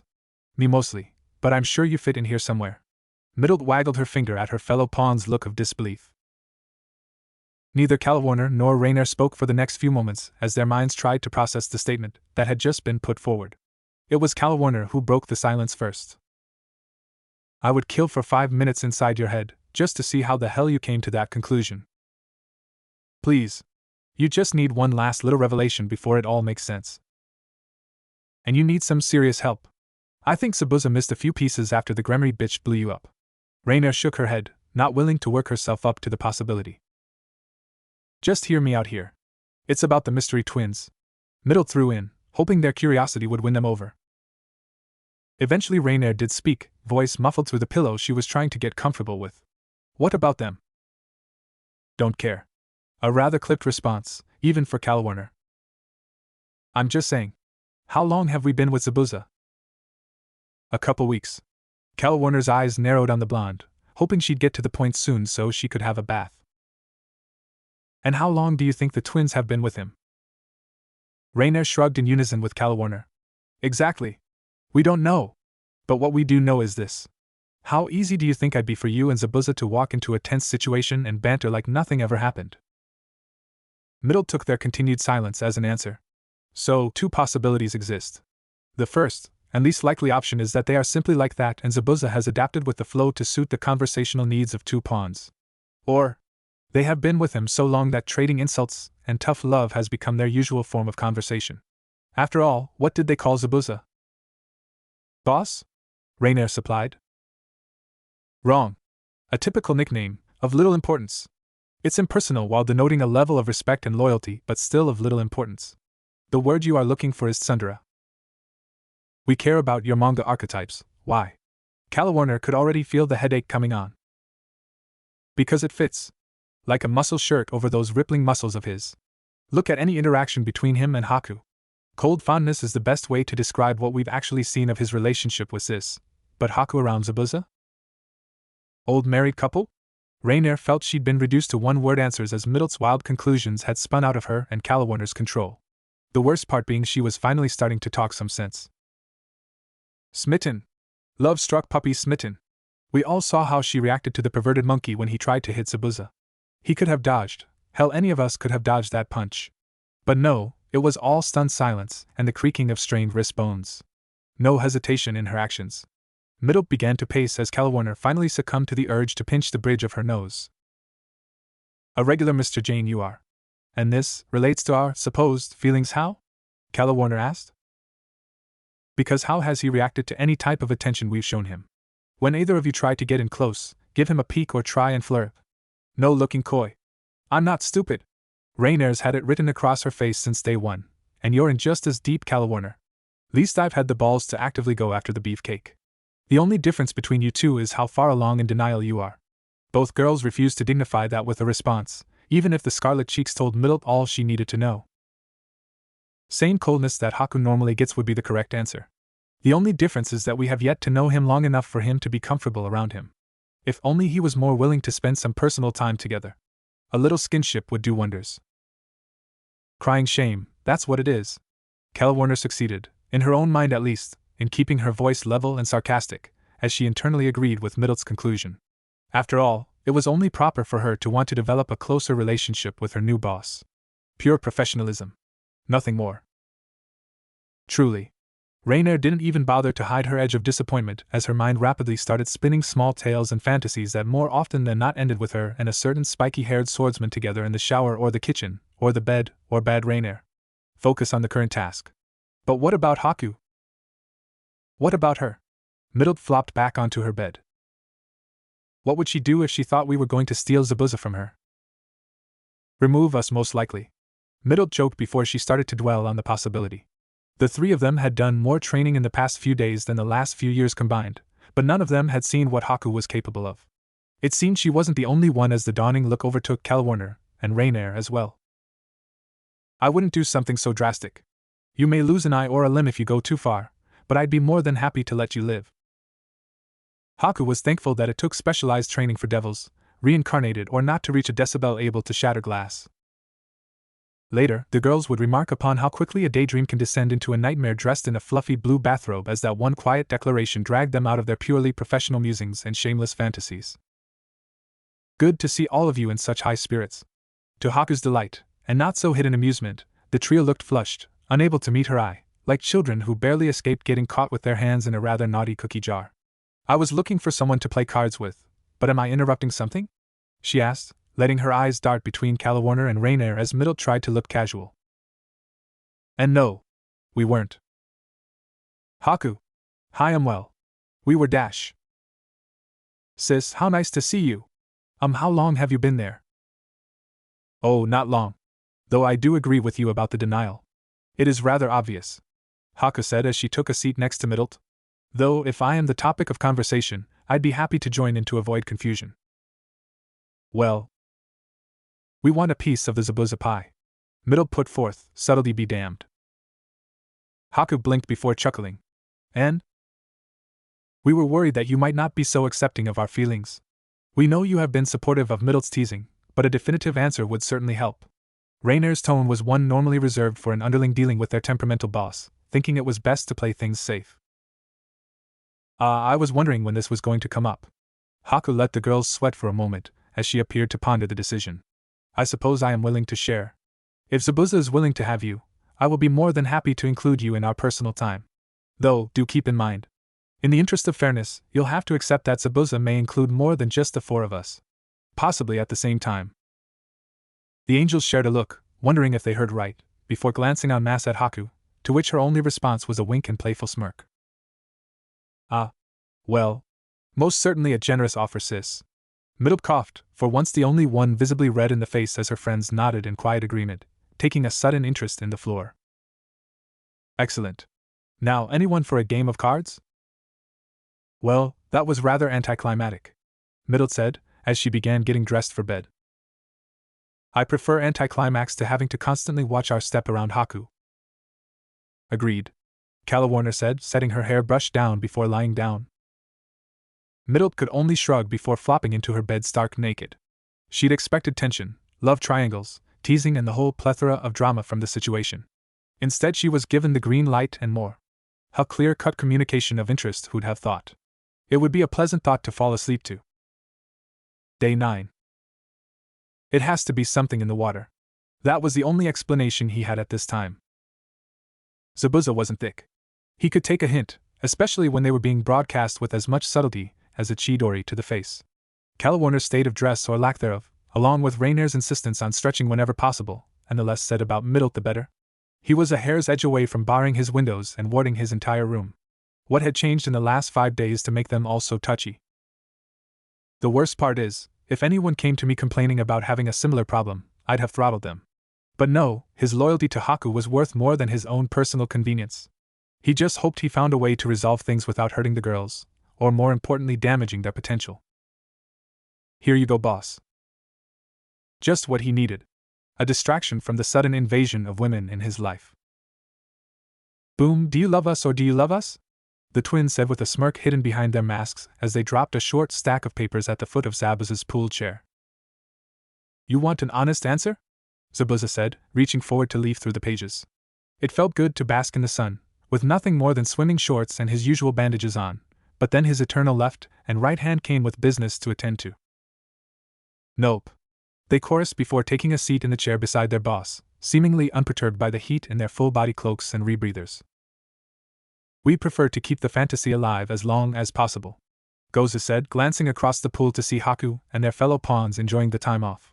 Both of the twins knew how hellish Zabuza's training regiments could be, especially when the boss offered his full attention to improving their progress.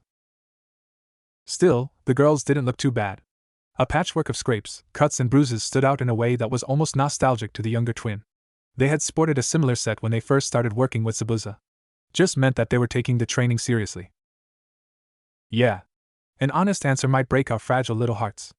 Meizu chimed in as Zabuza let out a huff of air, halfway between amused annoyance and reluctant enjoyment. You two would be perfect if those masks doubled as muzzles. Zabuza finished skimming the pages, folding the corners of 3 for later inspection. Perfection is overrated. Always leave room for improvement. It's about the journey and all that bull. You two have anything important to say, or are we just going to spend the afternoon wasting time like a couple of kids? Zabuza didn't glare at the two of them. He knew it had been a long time since either had been scared of him, but he should at least pretend to be in control of the conversation. Well, Dash. The correct answer is no. Zabuza cut in at Meizu's pondering, knowing there was a pout hidden under the usual rebreather. Platone wanted us to deliver a message. No new info has been obtained on potential peerage members, no new info on our long-term or short-term targets, and we've been offered a few jobs by some of our regulars that can be taken in the event we start running lower on funds than we can normally scrounge together. Goza listed off the top of his head the important topics Zabuza needed an update on. Zabuza leaned back to think. He always seemed to do his best thinking lying down, a habit that was carefully mocked by Haku, and snickered about by his current audience. Milan's message? Might as well work down the list. An invitation to his granddaughter's 17th birthday in 2 weeks. He had to blink at that. Zabuza had done numerous jobs for the Russian in the past 3 years, ranging from wet work to smuggling, and they got along fairly well, but this was unprecedented. The story checks out, boss. We did some digging, and unless the old bear wants to clean house of every ally and family connection he has, this is just a party. Meizu tossed in, receiving a nod. Whenever you get a chance, send him a message that I'll attend. Guests? The twins shook their head. Invite only. No plus ones? Zabuza had to snort at that. Well, it's not like I can't protect myself. He now had to get around to buying a suit in the near future, or something classy. Win or lose, he was going to Rice's celebration in whatever he damn well felt like, but for a meeting among some of Russia's criminal elite, one had to dress appropriately. And the other objective? Zabuza asked, having gotten to the back of the stack, looking over the attached pictures with a critical eye. They were good on funds for the next 2 months so long as any more surprise expenses didn't pop up. An attempted coup, years as a missing mean, and dreams of once being Mizukic had taught Zabuza a lesson in finances and forward planning. That those who didn't do them paid enough attention were set for failure. 4 options that fit your requests. Personally, we'd recommend the third option. Aside from one small problem, it'd be perfect. Would hardly call a group of 2-bit gangsters being holed up in it a small problem, but hey, whoever asked for my opinion? Meizu griped. Noon with a lick of sense, I would imagine. How long will it take you to remove the pests and get things situated? Zabuza crumbled up 3 pages worth of solutions to his housing problem before looking over the final option. After 3 days of sleeping on a bed again, he had resolved to never sleep on a couch again if he could help it. Full purge, boss? Zabuza just nodded. We strike quick enough, we'd be finished with the cleanup in 2 days with minimal chance of leakage. 3 days if we want to avoid the attention of the authorities. Goes amused. Then get to it. Meizu groaned. Yay, fucking moving duty dash. Get everything in place before we are done with the training camp, and you two get first pick on your rooms. Zabuza interrupted as he settled back in his chair. Any room? Meizu asked, eyebrow raised in suspicion. Any room. Zabuza had never seen the twins move so fast in his life. Guess it all came down to proper motivation.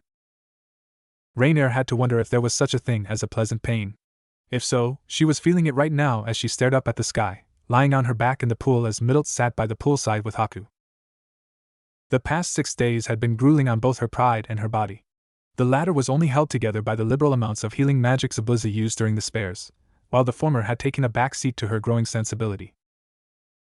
In the past, Rainier had believed herself competent, middling at best on the power scale if one wanted to be generous, but competent at her tasks.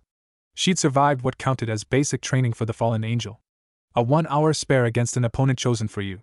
You survived, won the fight, or just impressed the judge, you'd be allowed to help the cause. You failed? Told to come back later once you are worth a damn. Usually in those exact words.